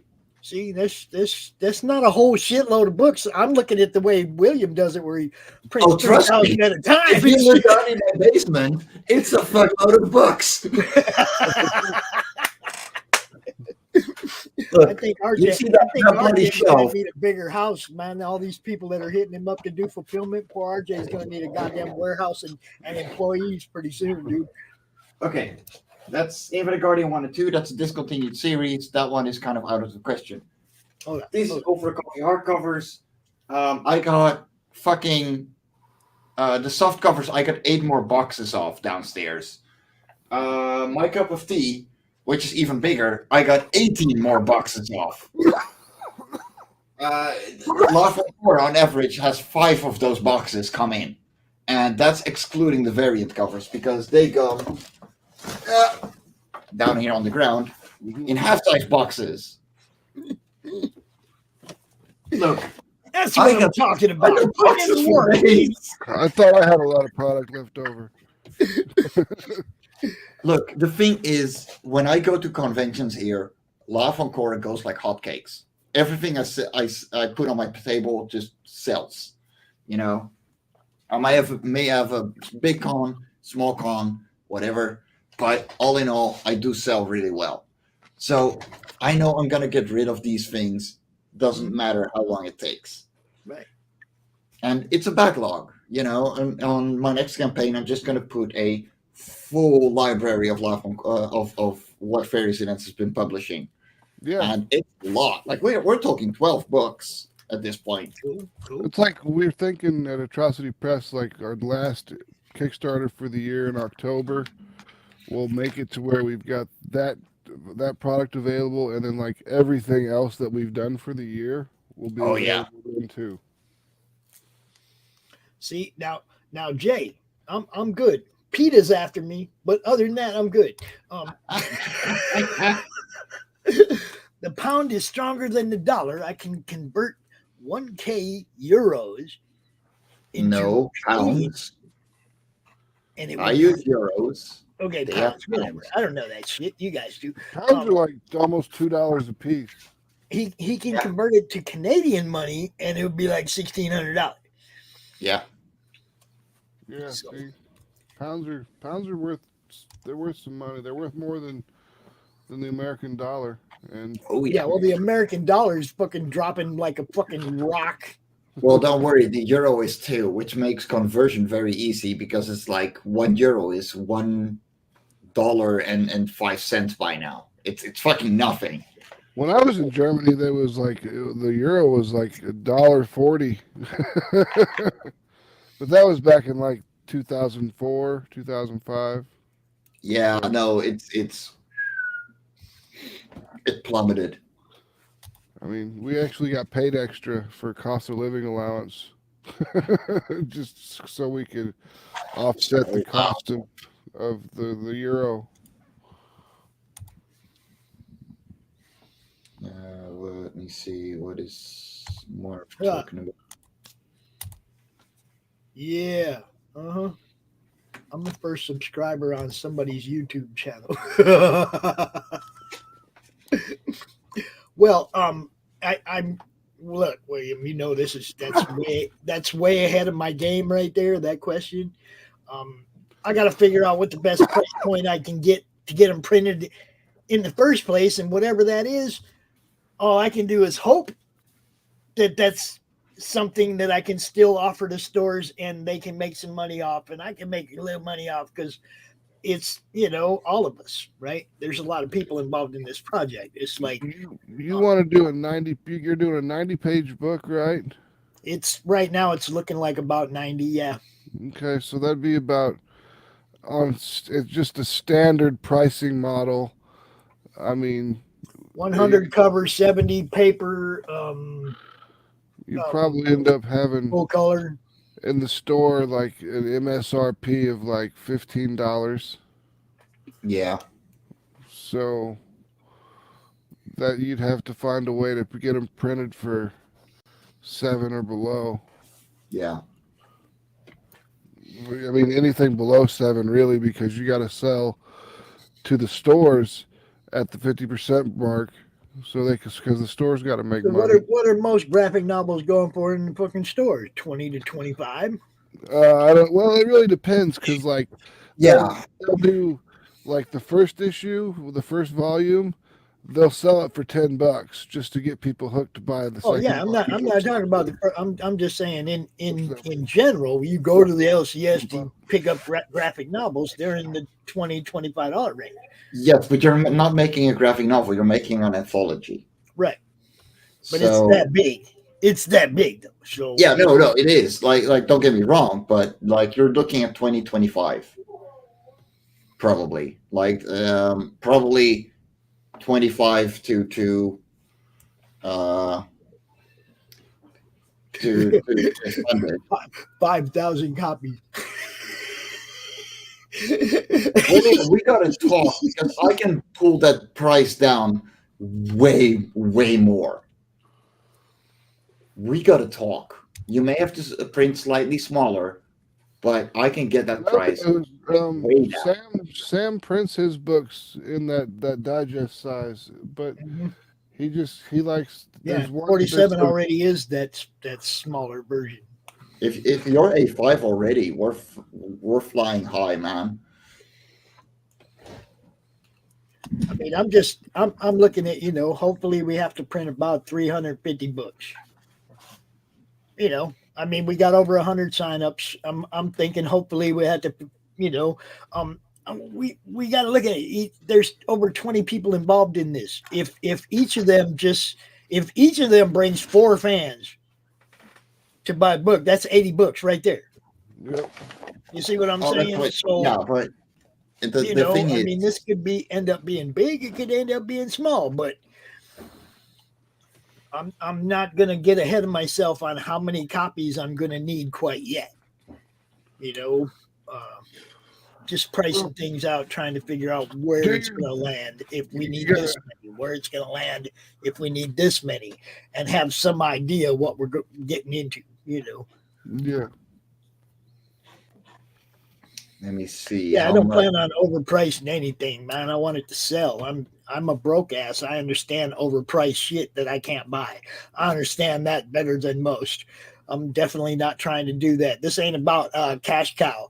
I'm not, there's 20 people involved. If it was about a cash cow, it would be me and one other guy writing a crime story, right? You see what I'm saying? That ain't what I'm trying to do here. It's a promotional tool for everybody. Yep. I'm excited. I want to see some of the stuff when it starts coming through. Dude, I had to tell him to quit showing it to me because I want to be able to read some of it when I get the book. I have people sending me like, oh man, there's some good stuff. There really is. William, I can get your books at A5 for 32 cents each. Euro cents. So that's about 35 cents US dollar. Yeah. 50 cents at the most. Woo. Do they have satin finished books over there, like the satin finished paper for covers? Oh yeah, no. Let me select that instead. Because that's what he likes. He does the satin finish. Let's see, that is extra matte Oh, foliating. Riley. Hold up. That's another one. That's another one that contributed something awesome to this campaign. Where is it? Oh, where is it? Hold on, Jim. I gotta find it. Okay, that's a little bit more, but 2,228.81 divided by 5,000 is 44 cents a pop. There you go. 44 cents. That's right. 5,000 of them. That is going to be 2 pallets full of books that would arrive at my doorstep. I do not have that amount of space in my basement. I'm sorry. Look at that, guys. It's like the Hulk homage. Oh, nice. Now, our boy Jim O'Reilly did that, and we are going to make that the early bird sign up bonus print. We are going to make it the same size as a backing board on a Good idea. On a thickness that can serve as a backing board. So your book will be with a backing board with this print on it right here. This print right here. Right? I'm trying to make this thing be the best it can be, for being somebody that has no idea what you guys go through. I just sit and talk about it, right? Get ready for your third heart attack. Look, you guys know when Ryan came to me and said, "Pops, you need to do something," it's like, no, I don't. No, I don't. Fuck off. What are you talking about? Oh, dude. Look at that. Oh, nice. Dude. This is the kind of stuff I'm talking about right here. You guys don't know. See, because then this helps us get to a funding goal when we have this kind of stuff. We can definitely put that in the campaign. Mm-hmm. But now, at the same time, some people are putting stuff up in that way, and we're making it as add-ons because it's theirs. Like the shoe guy. Okay, the shoe guy's spending a lot of money buying the shoes. He's hand painting all them shoes. That's his money. You got to back a book. You get the add-on to buy the shoes, okay? So the book gets the book's money. That dude gets his own money. You know what I mean? And I understand that. People that want to, keep it separated, we can do that. We just make it an add-on instead of a tier. No problem. As long as the book is being bought, I don't care what else everybody else buys. Buy everything else too. Buy the book. I mean, first, and then you can buy all the extra fucking tiddlywinks. Get the book, and everything else will be available. Yes, even the crochet. Oh yeah, the little crochet. I'll even send you a Pop's pin with Pop's wearing a Crom shirt and Crom's wearing pin with Pop shirt on. Whatever. I'm trying to make it fun, everybody. You know what's up. Max drinks some water. No. Oh shit, that's funny. Oh. Right, it's time for dinner for me. I'm gonna hop out, guys. Stay awesome. Hold on, we didn't even get to look at this thing, man. Hold on. All right, yeah, we have. You gotta look at your book before you go, bro. That's fair. Okay. I'll let my stomach growl for a little bit longer. Just a couple minutes. You gotta. It's cool. Yeah, that is cool, right? It's cool. Bam. Fucking 52 backers. We actually broke 50 backers for once. That's my good. god. Feels good when you actually start breaking records of your previous stuff, doesn't it? I mean, we didn't break a financial one, but that makes sense because the Global Frequency bought the Make Your Own Story tier on the previous campaign. So they dropped 1,000 euros on my ass. You can't top that. Yeah. But overall, we actually made more money on Ben Live and Korra 4 if we exclude that tier. Like, I am over the moon. This is too awesome. And yeah, all variants are the same price, so you can choose whichever you prefer. And don't forget, we have these little plushies. There we go. Just don't start taking shots like the rest of the e-banging crew. No, I'm not. No, look. Great. These are already in production, so I already made the payment for them. They're on their way. I'm literally just waiting for them to give me the shipping order, and then they're going to be shipped over. So, yeah, that's out of my own pocket. I don't care. We got enough money to cover the printing for the comics and the shipping. We're cool. You know, this is something that was my own dream, so I decided to just pay it when I could, and that's what I did.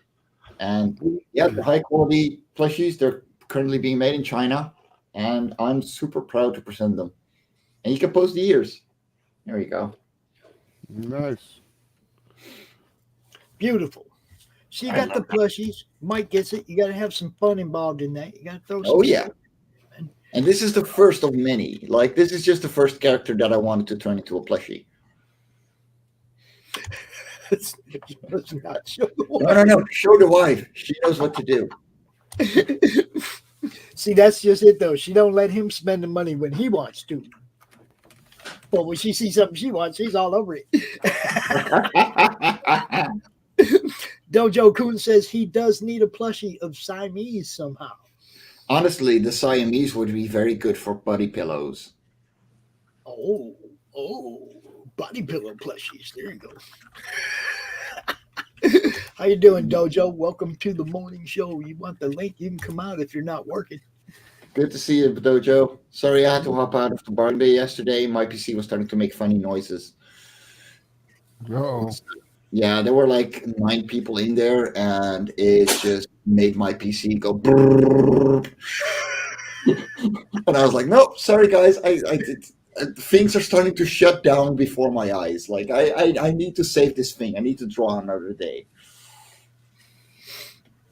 Cool. So this is it, yo. Go check out Life on Korra. Go back. We have like 16 hours left. Get him over $2,000. Give him, get him happy. It's 16 hours left. Yeah. Go back this. That's all it takes. You can actually leave it on the coffee table, and every cover is the same price. So you can choose whichever one you want. And the Rage and AVC one is dedicated to Meredith Logren. All the profits from it, I will be sending to her GoFundMe for a funeral as well. So that's nice. I mean, that's really cool. Meredith is a cool person. Yes, she was lovely. Oh, shit. So yeah, man, there it is. You guys go check it out. Get this one up over 2K. Make Mike's day. I'm gonna play this trailer again. I played it at the beginning of the show. Yeah, no, you did. I saw. I was there. I'm gonna play it again real quick, and then Mike, you can say goodbye to everybody. Tell them where they find you. Now, tell them where they can find you now. Then you can find me on my Linktree. Yes, I made a Linktree finally. Linktree / fairies and ents. Fairies with AE and ents with E, because 3 people. Mike Jimmy had some great suggestions for the Toro Tales campaign. Hell yeah, man! Of course. Like, why wouldn't I? Like, I get help, so I'm helping others too. That's how we all do. That's what we all do. Help each other out. That's the whole purpose. You bet. Cool. Thank you, Jay. I'll be in touch, brother. So yeah, I'm gonna play this trailer. Mike, you can go ahead and run if you want to. If you want to, it's good seeing you, bro. Stay awesome, guys.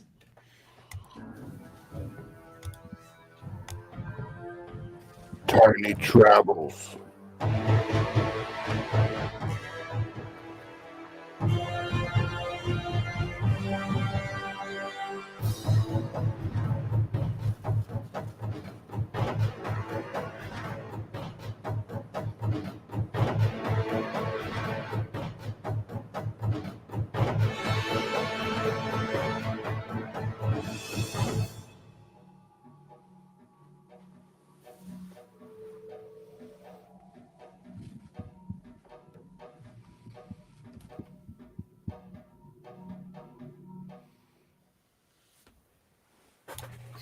Life on Cora 5. Just go back it.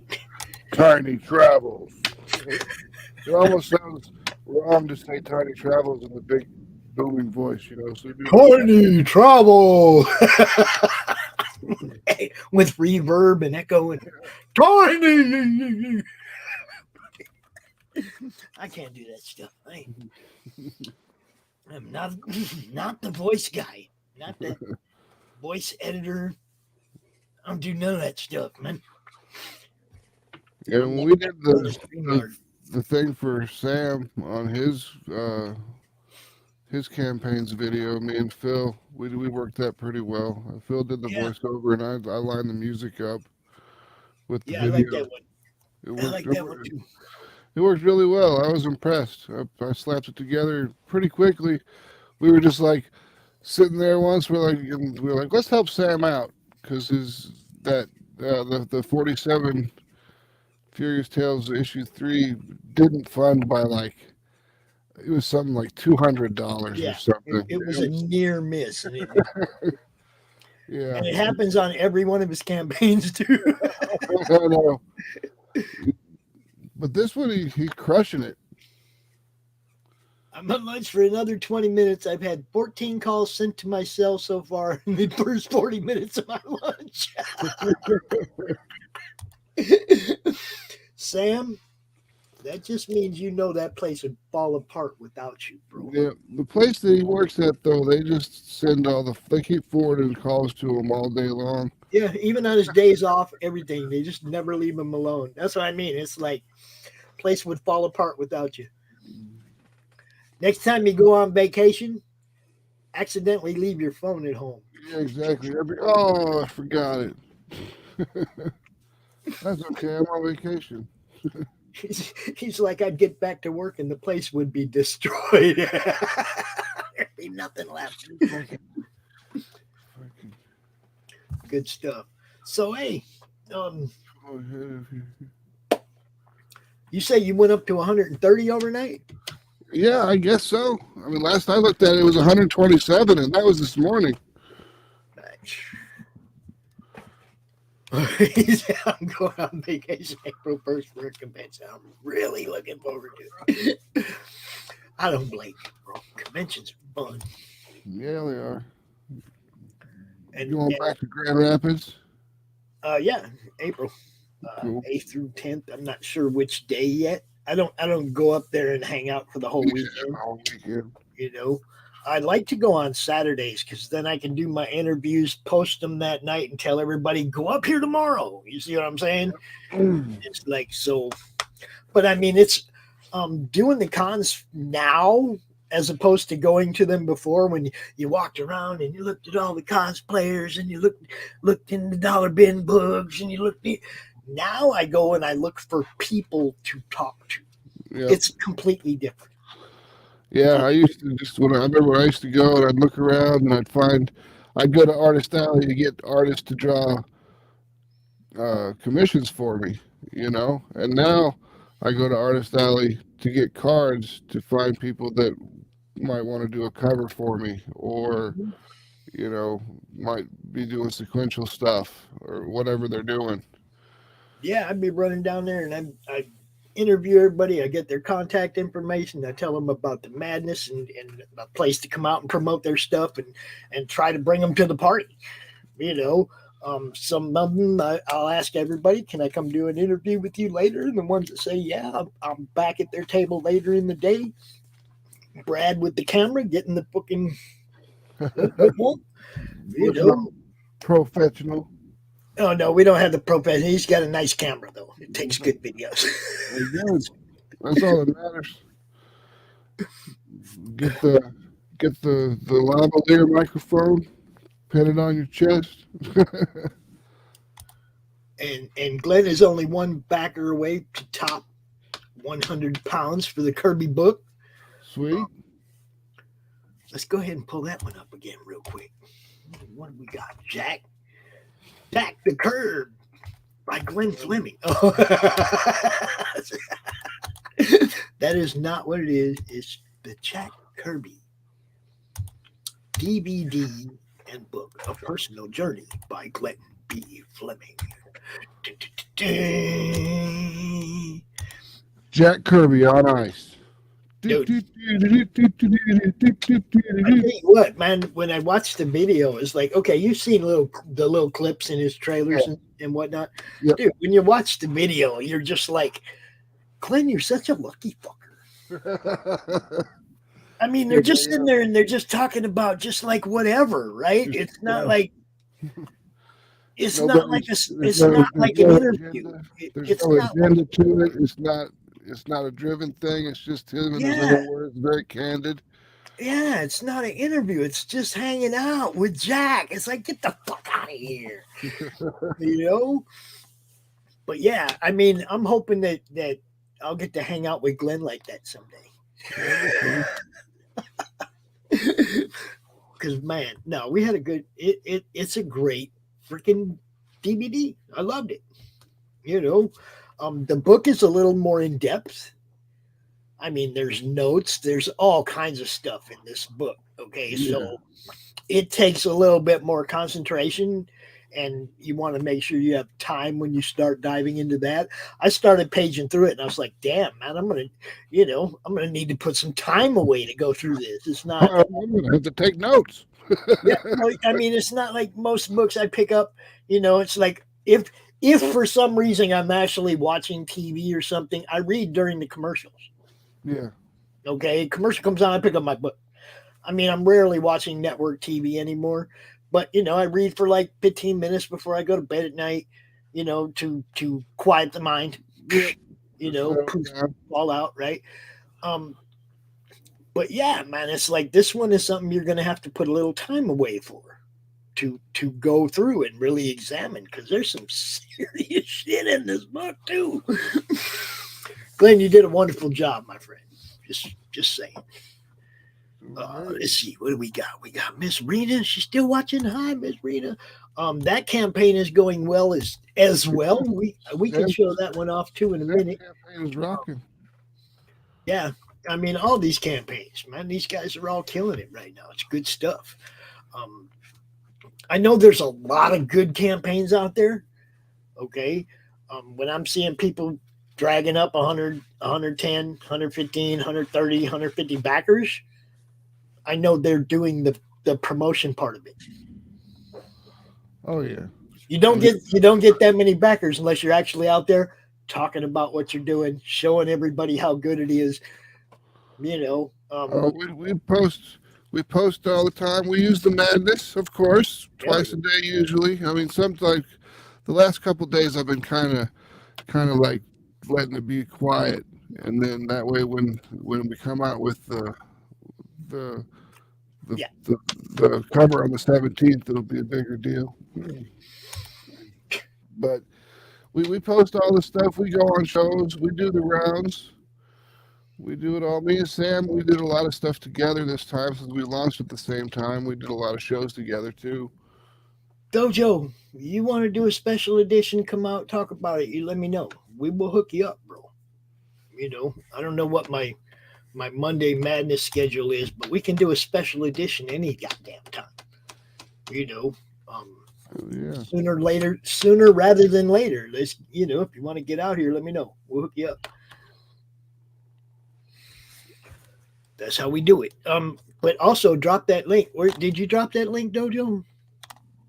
Up there somewhere. Drop it again so that I can bring it up too. We'll go through this one. We'll go through this one real quick. There's not a lot to this. It's just freaking awesome. All right. There's Jack in his house with his shit, with his fucking art table. Look, you got some art over there on the window mantle right there. I'm pretty sure that's Glenn's art. Glenn hanging out with Jack. It's just like I said, this is not a documentary. This is nothing you're going to see anywhere else. The only way you're going to see this is to back this book. Jack, fucking Glenn won't even let me show it after it's been fulfilled. Okay, I wanted to exclusive show it on my channel. Glenn like, nah.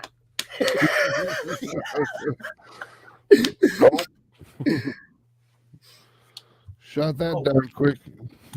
Ms. Rena, when you get close to your launch, we're going to bring you out, and we're definitely going to bring you out after it launches. But when you're close, you let us know, and we'll bring you out again for sure. That's just, it's what we do. I don't know. Dojo Toro Tales, 13 days left, and we got work to do over there. It's only about 33% funded. So yeah, where is? Let's take a look at that one.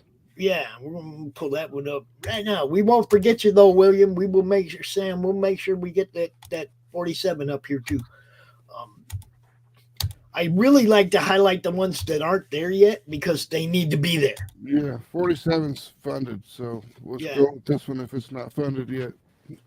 So this is Toro Tales #1, and Dojo's working. And I don't know near enough about this as I should, so we're going to go through this a little bit in depth. It also is an anthology graphic novel, 88 pages.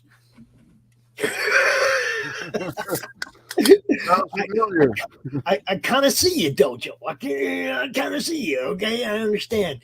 Maybe I'll talk to you later about what your printing estimates were and stuff like that. We don't have to do it right now, but look at this, guys. Did I see the name Eric Nienoltowski? Yes, I did. Look at that. That's good stuff. Eric was at CromCon a long time ago when I was just little and didn't have no kind of a platform or nothing. And he's like, yeah, I don't think that helped me much. And it's like, well, I mean, back when you started out. Yeah, I was like, I just began, I didn't have a YouTube channel at all then. It was just in the madness. And that's the cool thing about the difference between like the way Brian treated it and the way this guy treated it. Well, now some people were like, excited. Some people still come back to this day that we're at the first one. Yeah. Obviously it's worked well for some people and maybe not so well for others, but like the first time you come out, nobody knows who you are. Exactly. I mean, you might have a huge following in comics, but the people in my group might not have known who you are. Yeah, exactly. They don't know who you are. But I mean, his Shadow Century is an awesome book. Nienoltowski's fucking book, his art's amazing. That's why I had him come to CromCon in the first place. Because I liked him. I liked to be able to promote what he was doing. It was awesome. He might come back someday. You never know.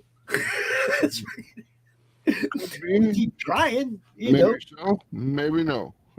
Yeah, I mean, we keep trying to make sure. Now, see, we got the retail tier. 225 for what? 10? Is there 10 there? I don't know. Say. Yeah, 10 copies. Yeah. Okay. So that's $22.50 that the retailer has to pay per. And then he has to try to find a profit margin. Profit margin in that. That's high, Dojo. I'm just, looking at it from their point of view. There has to be some kind of profit margin there for them. Because they're gonna try to sell. They're gonna try to buy it at 50% of what they're gonna sell it for. Right, pretty much. Or 40 is more what they really are looking for. I mean, I don't know what your price point is, and I'm not trying to tell you need to give your books away. Don't get me wrong. But I know, from talking with the retailers and talking to people like William who put a lot of books in stores, they need a price point they can make a profit. That's all. Yeah. So I've just been listening to Johnny because he's got his own LCS, and right. I've just been listening to him deal with because he's dealing with a lot of independents.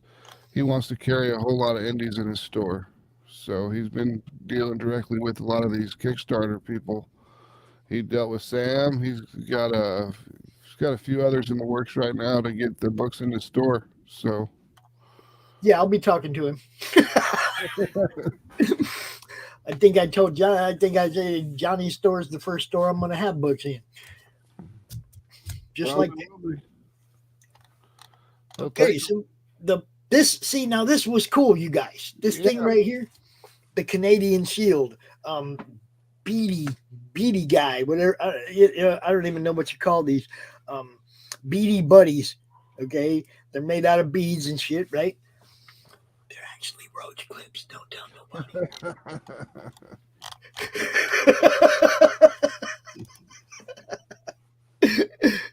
Oh, all right. Let me send Dojo the link. Twitter Dojo.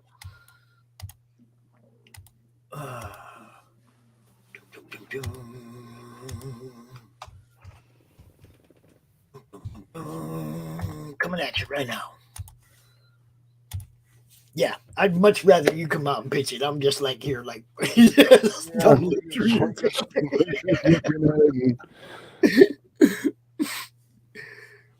kind of just going over it and a little bit of riffing. Well, I mean, dude, there was times when I was promoting people I didn't even know. I would just come out and talk about their book. I didn't even know them, or I mean, now it's different, man. I get to meet these people. Brian Menard from Dojo. How you doing, bro? Thanks for having me on, guys. Hey, you bet, man. How you doing? All right. So, yeah, I've only got a couple of minutes because, like I told Pops, I'm technically at work, even though I'm working from home. But, yeah, I can quick give the pitch so Pops doesn't have to try to stumble through it. So he's right. The cover's by Eric Nowotowski, who's doing an homage to an Amazing Spider-Man variant that has the West Coast Avengers on it. So the reason I picked that one is just because there's 10 characters on it, and I thought they were in a great dynamic pose. So Eric did this. Now, this is just the pencil version, and it's been watercolored. The final version of this cover will be far more detailed, and we'll have final colors on it. Although this is good enough, I think I'm going to make a print out of this. Yeah, that looks badass. I like the watercolors in the backgrounds. The background is really good. The shield, the color on the robot stuff it looks great. He was a great selection, and he's really good to work with too. So here's some interior sample art.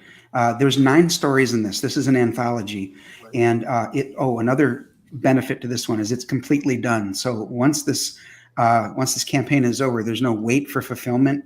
It just gets sent to the printer. And of course, any add-ons or stretch goals that need to be ordered will have to, but I mean, those take 3 weeks, 4 weeks at most for a lot of those tchotchkes. So 2-3 weeks to get your stuff back. Usually. Right.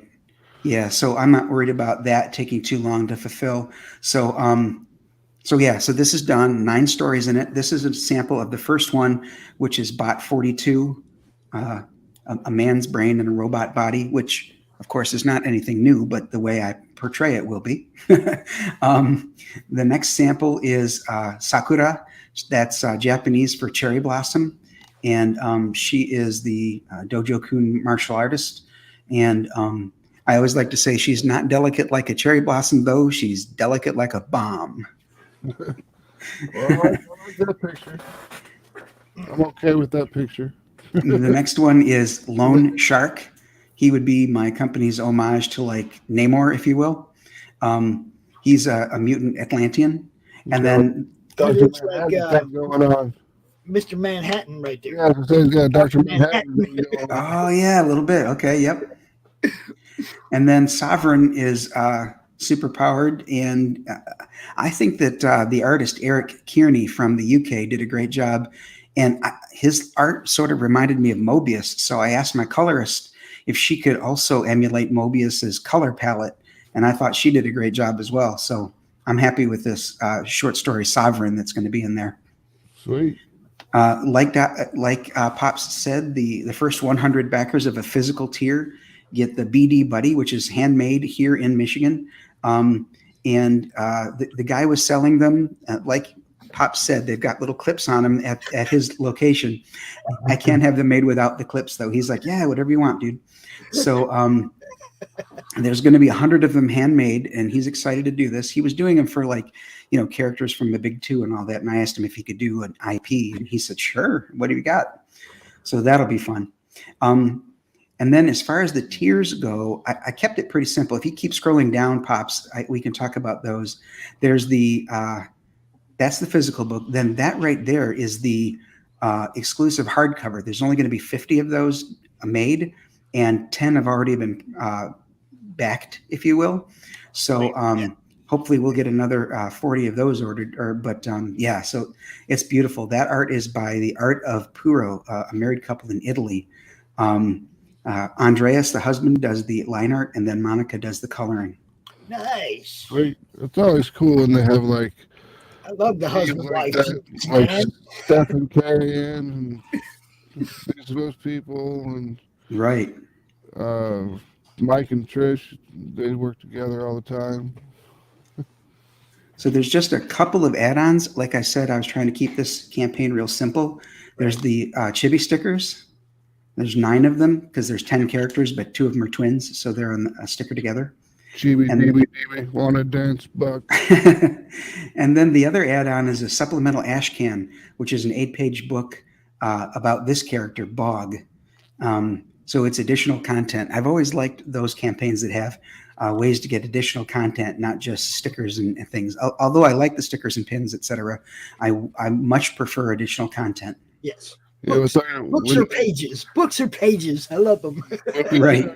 When we did Neo Tokyo, we gave out a letter.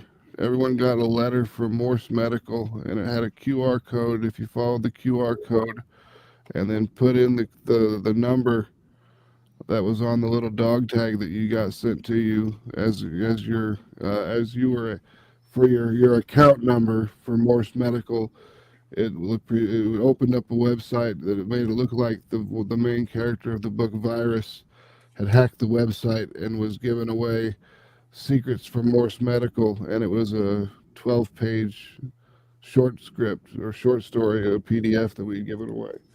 Oh, nice. That's But pretty cool. you had to find it, and over 112 people found it. So Awesome. We kept a counter on the page. So if you missed my first campaign via crowdfunding for Siamese, I've got a catch-up tier here. And this is second edition printing, though. This is a new cover for it. And it features, Siamese 1 through 4, like the first campaign did, and then all of the fan art and commissioned art that's in the back of that book. And you can also get the floppies of Siamese through Kablam, correct? Through Indie Planet, right. Yeah, Kablan ends up fulfilling that, right. And then for the stretch goals, hopefully when we get to our funding, if we can in the next 2 weeks, the stretch goals are still possible once we go in demand. And the stretch goals are at 7,000, the first appearance print, which is comic book sized, of Bot 42. Then at 9,000, there's an acrylic keychain that'll be made available. And that's by Cy Lim. He did that cover above of Siamese, right. And he's the co-creator of both of those, both Siamese and Bot 42. Okay. And then at 11,000, if we get there, we'll have a bloodied Bot 42 fridge magnet. Now, I do have some other stretch goals selected, but I didn't want to get ahead of myself. We'll see what happens if we get that far. Yeah. You don't want to put up there, it's like, if we get to $80,000, and then you're right. Man, it is a little pretentious, isn't it? When you start saying, I'm going to make $50,000 and you'll get this when I do. I love the ones that say, like, when we get to 80,000, you get a trading card. It's like, woo. You made it to 80,000. You better be putting something better than that on there. I know. But anyway. I mean, that's. And then I heard you guys talking about the retailer tier. So I don't think I can change it now, but it's definitely great advice for the future. Yeah, well, see, here's what Joe said. Joe D. McPhee. He's like, if you're looking at selling with a retailer, you need to think recoup your printing costs plus a percentage for yourself. That way, the store makes their money back on all your books. It's like they're making money on. They're making their money back plus. There's room to make a profit. Basically. For me, is like when it comes to that point where I'm selling them to a retailer, as long as it's on the shelf where people can see it, I don't have to make 50 cents. I don't care. I want people to get the book in their hands because that book's going to have 13 different IPs. Yep. You see, and then people that get that book in their hand, they're going to see 13 different IPs, and they're going to be able to go get all those people's books. Right. All I'm caring about is putting these books in people's hands. I ain't trying to make money. Okay. That's why everybody's getting the same cut. If you made a print in this, if you did, a story, it doesn't matter. If you're involved in this, you're going to get the same cut that everybody else is getting. There's no lion's share for anybody. You know what I mean? It's like we're all getting the same amount. I want the book to go in people's hands because that means they're going to see all these different IPs. You know, and they might go back those books when they see a campaign with that. Oh, I remember that from the Crom book. Yeah, I'm back in that. Yep. It's a promotional. It's just a promotional fucking tool, man.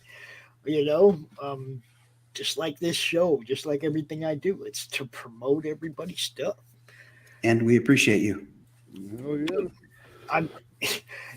But see this kills me because people are like, man, we appreciate what you do, Pops. And it's like, this is a payback. Okay. A lifetime of entertainment that these people have provided for me. You know, people like you. This might not be you might not have been one of those guys, but they inspired you to keep doing stuff like this. Absolutely. People like you have given me a lifetime of entertainment. This is just giving something back when COVID shut it all down. That was all I was trying to do, is give people a platform to be seen because they couldn't set up their tables no more. Right. Yeah. You know, I mean, that's all it was, Dojo. There was no plan. There was no 5-year business plan of what this is going to be down the road. I've been on 2 other people's platforms doing what I do. It just works out better to do it on my own platform. Sure. You know what I mean? To build something for myself as opposed to building something for somebody else. For someone else, yeah. So, I mean, I'm just trying to have fun on my way out. I'm old, bro. Trying to have fun on my way out. You know? It's like, one of the things I always like to look at is that, like, a lot of these people that are offering services that are paid services, I'm like, most of these people aren't doing anything that you can't do yourself. And, you know, even you, I can do it myself, but having you doing it too is super helpful. Because the more people that are pushing a certain product, more people will be like, oh shit, everybody's in on this. I guess it must be pretty good. Let me check it out. That's what I'm hoping for. I seen Lenore on your ad right there. Oh yeah, she did the voiceover of the trailer. Did you want to go to the top and play that? Oh yeah, let's go play that real quick. I know Lenore. I love Lenore. She's cool. Where are we at? There it is. Okay, I gotta mute myself, guys.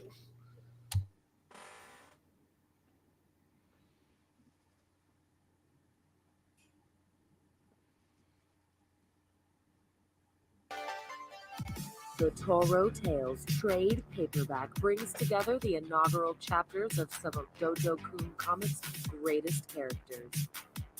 Characters like Sakura, Bot 42, Sovereign, Lone Shark, Sparrow, Night Mist, the Scarlet Archer, the Canadian Shield, and Halia and Anbi, aka H2O. Featuring art by 5 different writers, 9 artists, 7 colorists, and 5 letterers, this graphic novel will be 88 pages of superhero excitement. We've been publishing comics for 6 years now and successfully crowdfunded and fulfilled Siamese. The first 100 backers receive a free BD Buddy of Canadian Shield. Back with confidence and back us. Only on Indiegogo. Only on Good Indiegogo. stuff. Good stuff. Hey, Pops, when I saw you do that, like while that was going, it reminded me, you will be keenly interested in the show that I'm going to have on April 20th. It's going to be called 420 on 420. You know, I can't guarantee that I'm going to be in the house that day. Because there are festivals all over Michigan. You know that, don't you? Yeah. Okay. Well, then just make sure you come and watch it on the replay. You know what I'm saying, though. I might be out there doing some live feeds from, you know, some interesting places that day. Some live people who are perhaps partaking. Oh, well, you know, it's just the way it is. Well, Pops, it's noon here. I got to go eat some lunch. So. Yeah, it's past 1. It's time to kill it. But I did say I would show off Sam's. Yeah, no, go ahead. Real fast. Good. Okay, I got to get back to work, guys. Thanks so much, Pops. I really appreciate it, man. You bet, brother. Peace out. Y'all go check out Toro Tales.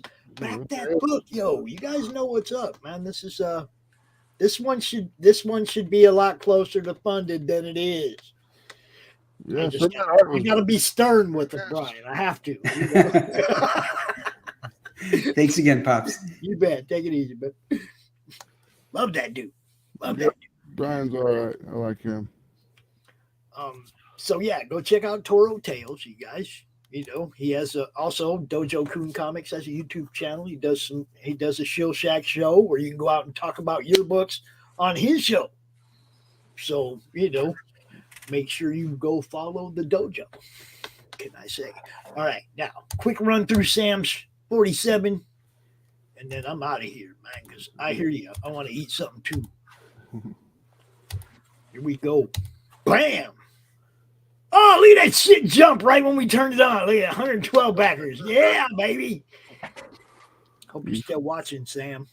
No, he went back to work. 112 backers, $4,092, 15 days to go. All right. Good job, Sam. Good stuff. This is Alexia's cover, right? Yep, it's Alexia Velhausen's cover. And that's Paul Steven Walcott variant cover, yeah. Paul Walcott. I was going to call him Stephen Walcott. I don't know why. The artist edition. Yes, it's got all three volumes, 1, 2, and 3, combined into one book. It's all just the original black and white artwork that Alexia did. Issue 3. Yep, this is issue 3. This piece of art right here is the piece of art that hooked me to 47 Furious Tales. Yep, me too. It's like this. Sam sent me the book. Or I think Raj bought a few and told Sam to send one to me. So I get this book. And I didn't know who Sam was. I didn't know nothing about it. Raj just was like, Sam, I think the note said, Raj wanted me to send you one of these. I hope you like it. Or something like that, right? So I opened the book, and this is the first page I see. And I'm like, that's the graveyard of the 47 Ronin. I knew exactly what I was looking at. Her art completely displayed it exactly the way you'd see it from standing in that spot. It was like, I was blown away, you know, and I've been a fan ever since. So, first book, first time. Since then, Alexia's just killed it. Yep, and they've been adding colored pages. He's sneakily been adding colored pages because these were all black and white beforehand, but now he's got some colors added to them. And this is the I don't remember the name, the gray wolf bandits or something like that, and they're dealing with the things. I don't know the story as well as Sam does. He can recite it to you. We had Sam on last night, Monday Madness. He went down the whole story. You guys go watch the replay of that, and you'll see. You'll hear the man tell the story himself. We just want to run through it real quick. You got Digital Tale of number 3. You got the Digital Catch-Up, Digital Deluxe with the Artist Edition. His digital stuff is very reasonable. Yes. Well, it's all very reasonable. It's all reasonable, yeah. I mean, but his digital stuff is extremely reasonable. The catch-up printed, or is this digital? I can't remember. Oh, print copies of 1, 2, and 3, plus the digital of the Artist Edition and 1, 2, and 3. Yeah. So there you go. That's what you need right there. $25. Get it all. Just get it all. Be happy. Then you got the Veldhausen Fury. Yeah, which is all of Alexia's covers and a thing. And this is what I got. That's Alexia will do a drawing on the inside of the Gemini. Yeah. So I was like, oh, I'll do that. I'll get a piece of original art for $60 plus the book. Yeah, you know. Yeah. Sinopa's Collector's Tier. Ding, ding, ding, where you get that Reign of Ages book as well. Yep. which is That's awesome. good too, you guys. That's good too, and it has one of them Sons of Anarchy endings. Yeah. Where they hit you with the curveball at the same time as it's like, oh, that's a cliffhanger too. Yep. And you're just like, you fucker, Sam. You gotta leave them wanting more. You gotta leave them Yes, hungry. definitely leaves you wanting more. So Reign of Ages is a good buy, yo. Is Q going to be at CromCon? You mean Sam? Sam's always at CromCon, man. Always at CromCon. Let's see. What Sam does, he'll pack it directly on the spot. Yeah. I mean, I think he's got to wait for.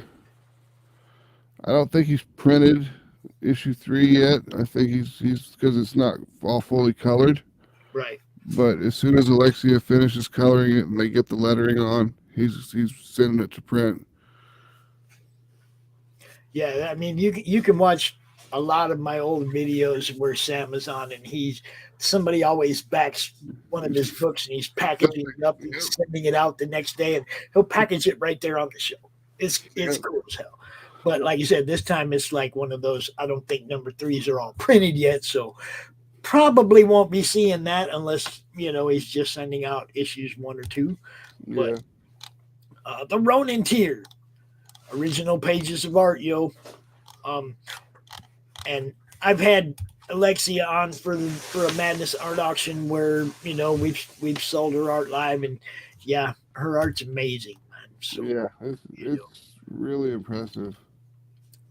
Got the pack, got these, but we're not going to talk about these till we get there. Well, maybe we'll talk about this top one. Here we go. Unlocks the private backer Q&A stream featuring Quentin and Alexia. Which, like you say, you can go watch a lot of my replays and get that too. Exactly. I mean, it's cool that they get to actually just have a little chat with them. Right. Right. But for me, I talk to Sam every day. Well, yeah, that's what I'm saying. It's like I've talked to both of them quite a bit. I talk to Sam a lot, so it's perfect for you guys that have questions. Yeah. So keep in mind that when this campaign gets to 5,000, they're going to do a live Q&A. Have some unique questions for these guys, man. Make them dance a little bit. I'm just saying. Yeah. Don't ask them. Don't ask them the same. What got you started in comic books? What was the first comic you ever bought? I asked him that last night. I know, but it's the same standard questions. Come up with something good. You got time? Think of it up. You got plenty of time. Think of some good stuff. Who's your favorite band? Stuff like that. Take them out of the comic box. Exactly. It is great for people to see that. It's how I got issue 2. Yeah. I mean, and that's a shame that your source didn't re-up his supply. You should go, yo, got book 3 coming.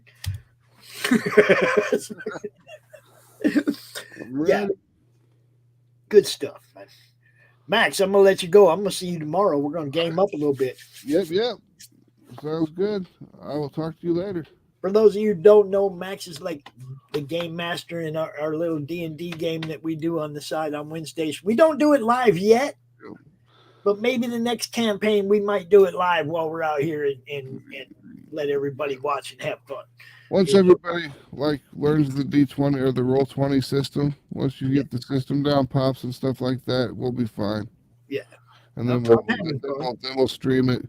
That way it's not streaming someone learning to play. No one wants to watch that. Thanks, man. I thought I was trying. I'm trying to keep it entertaining.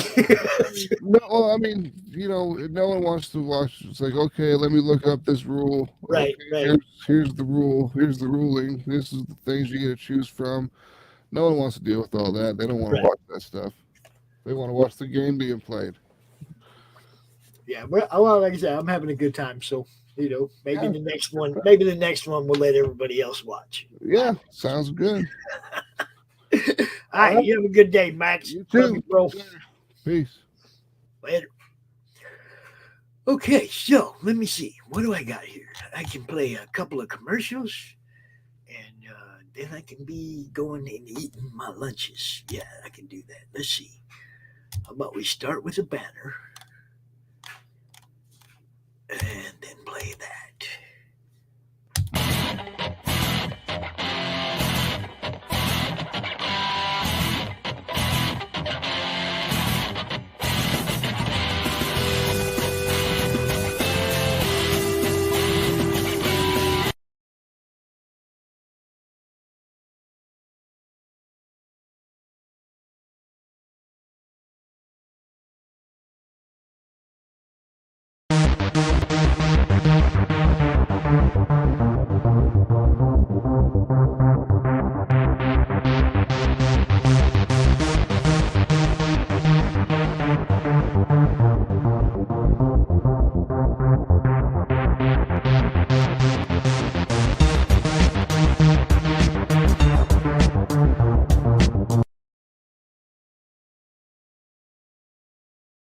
Comic Books for Kids provides comic books to kids in hospitals and cancer centers across the U.S. It's a place where we can all work together to make sure every child has a comic book. 100% of all proceeds go towards the kids. It's about making a difference, and while they're in the hospital, allowing them to fly like a superhero, battle dragons, or rescue teddy bears. We are in every state in the country and now support over 160 hospitals. Every month, we add more. Visit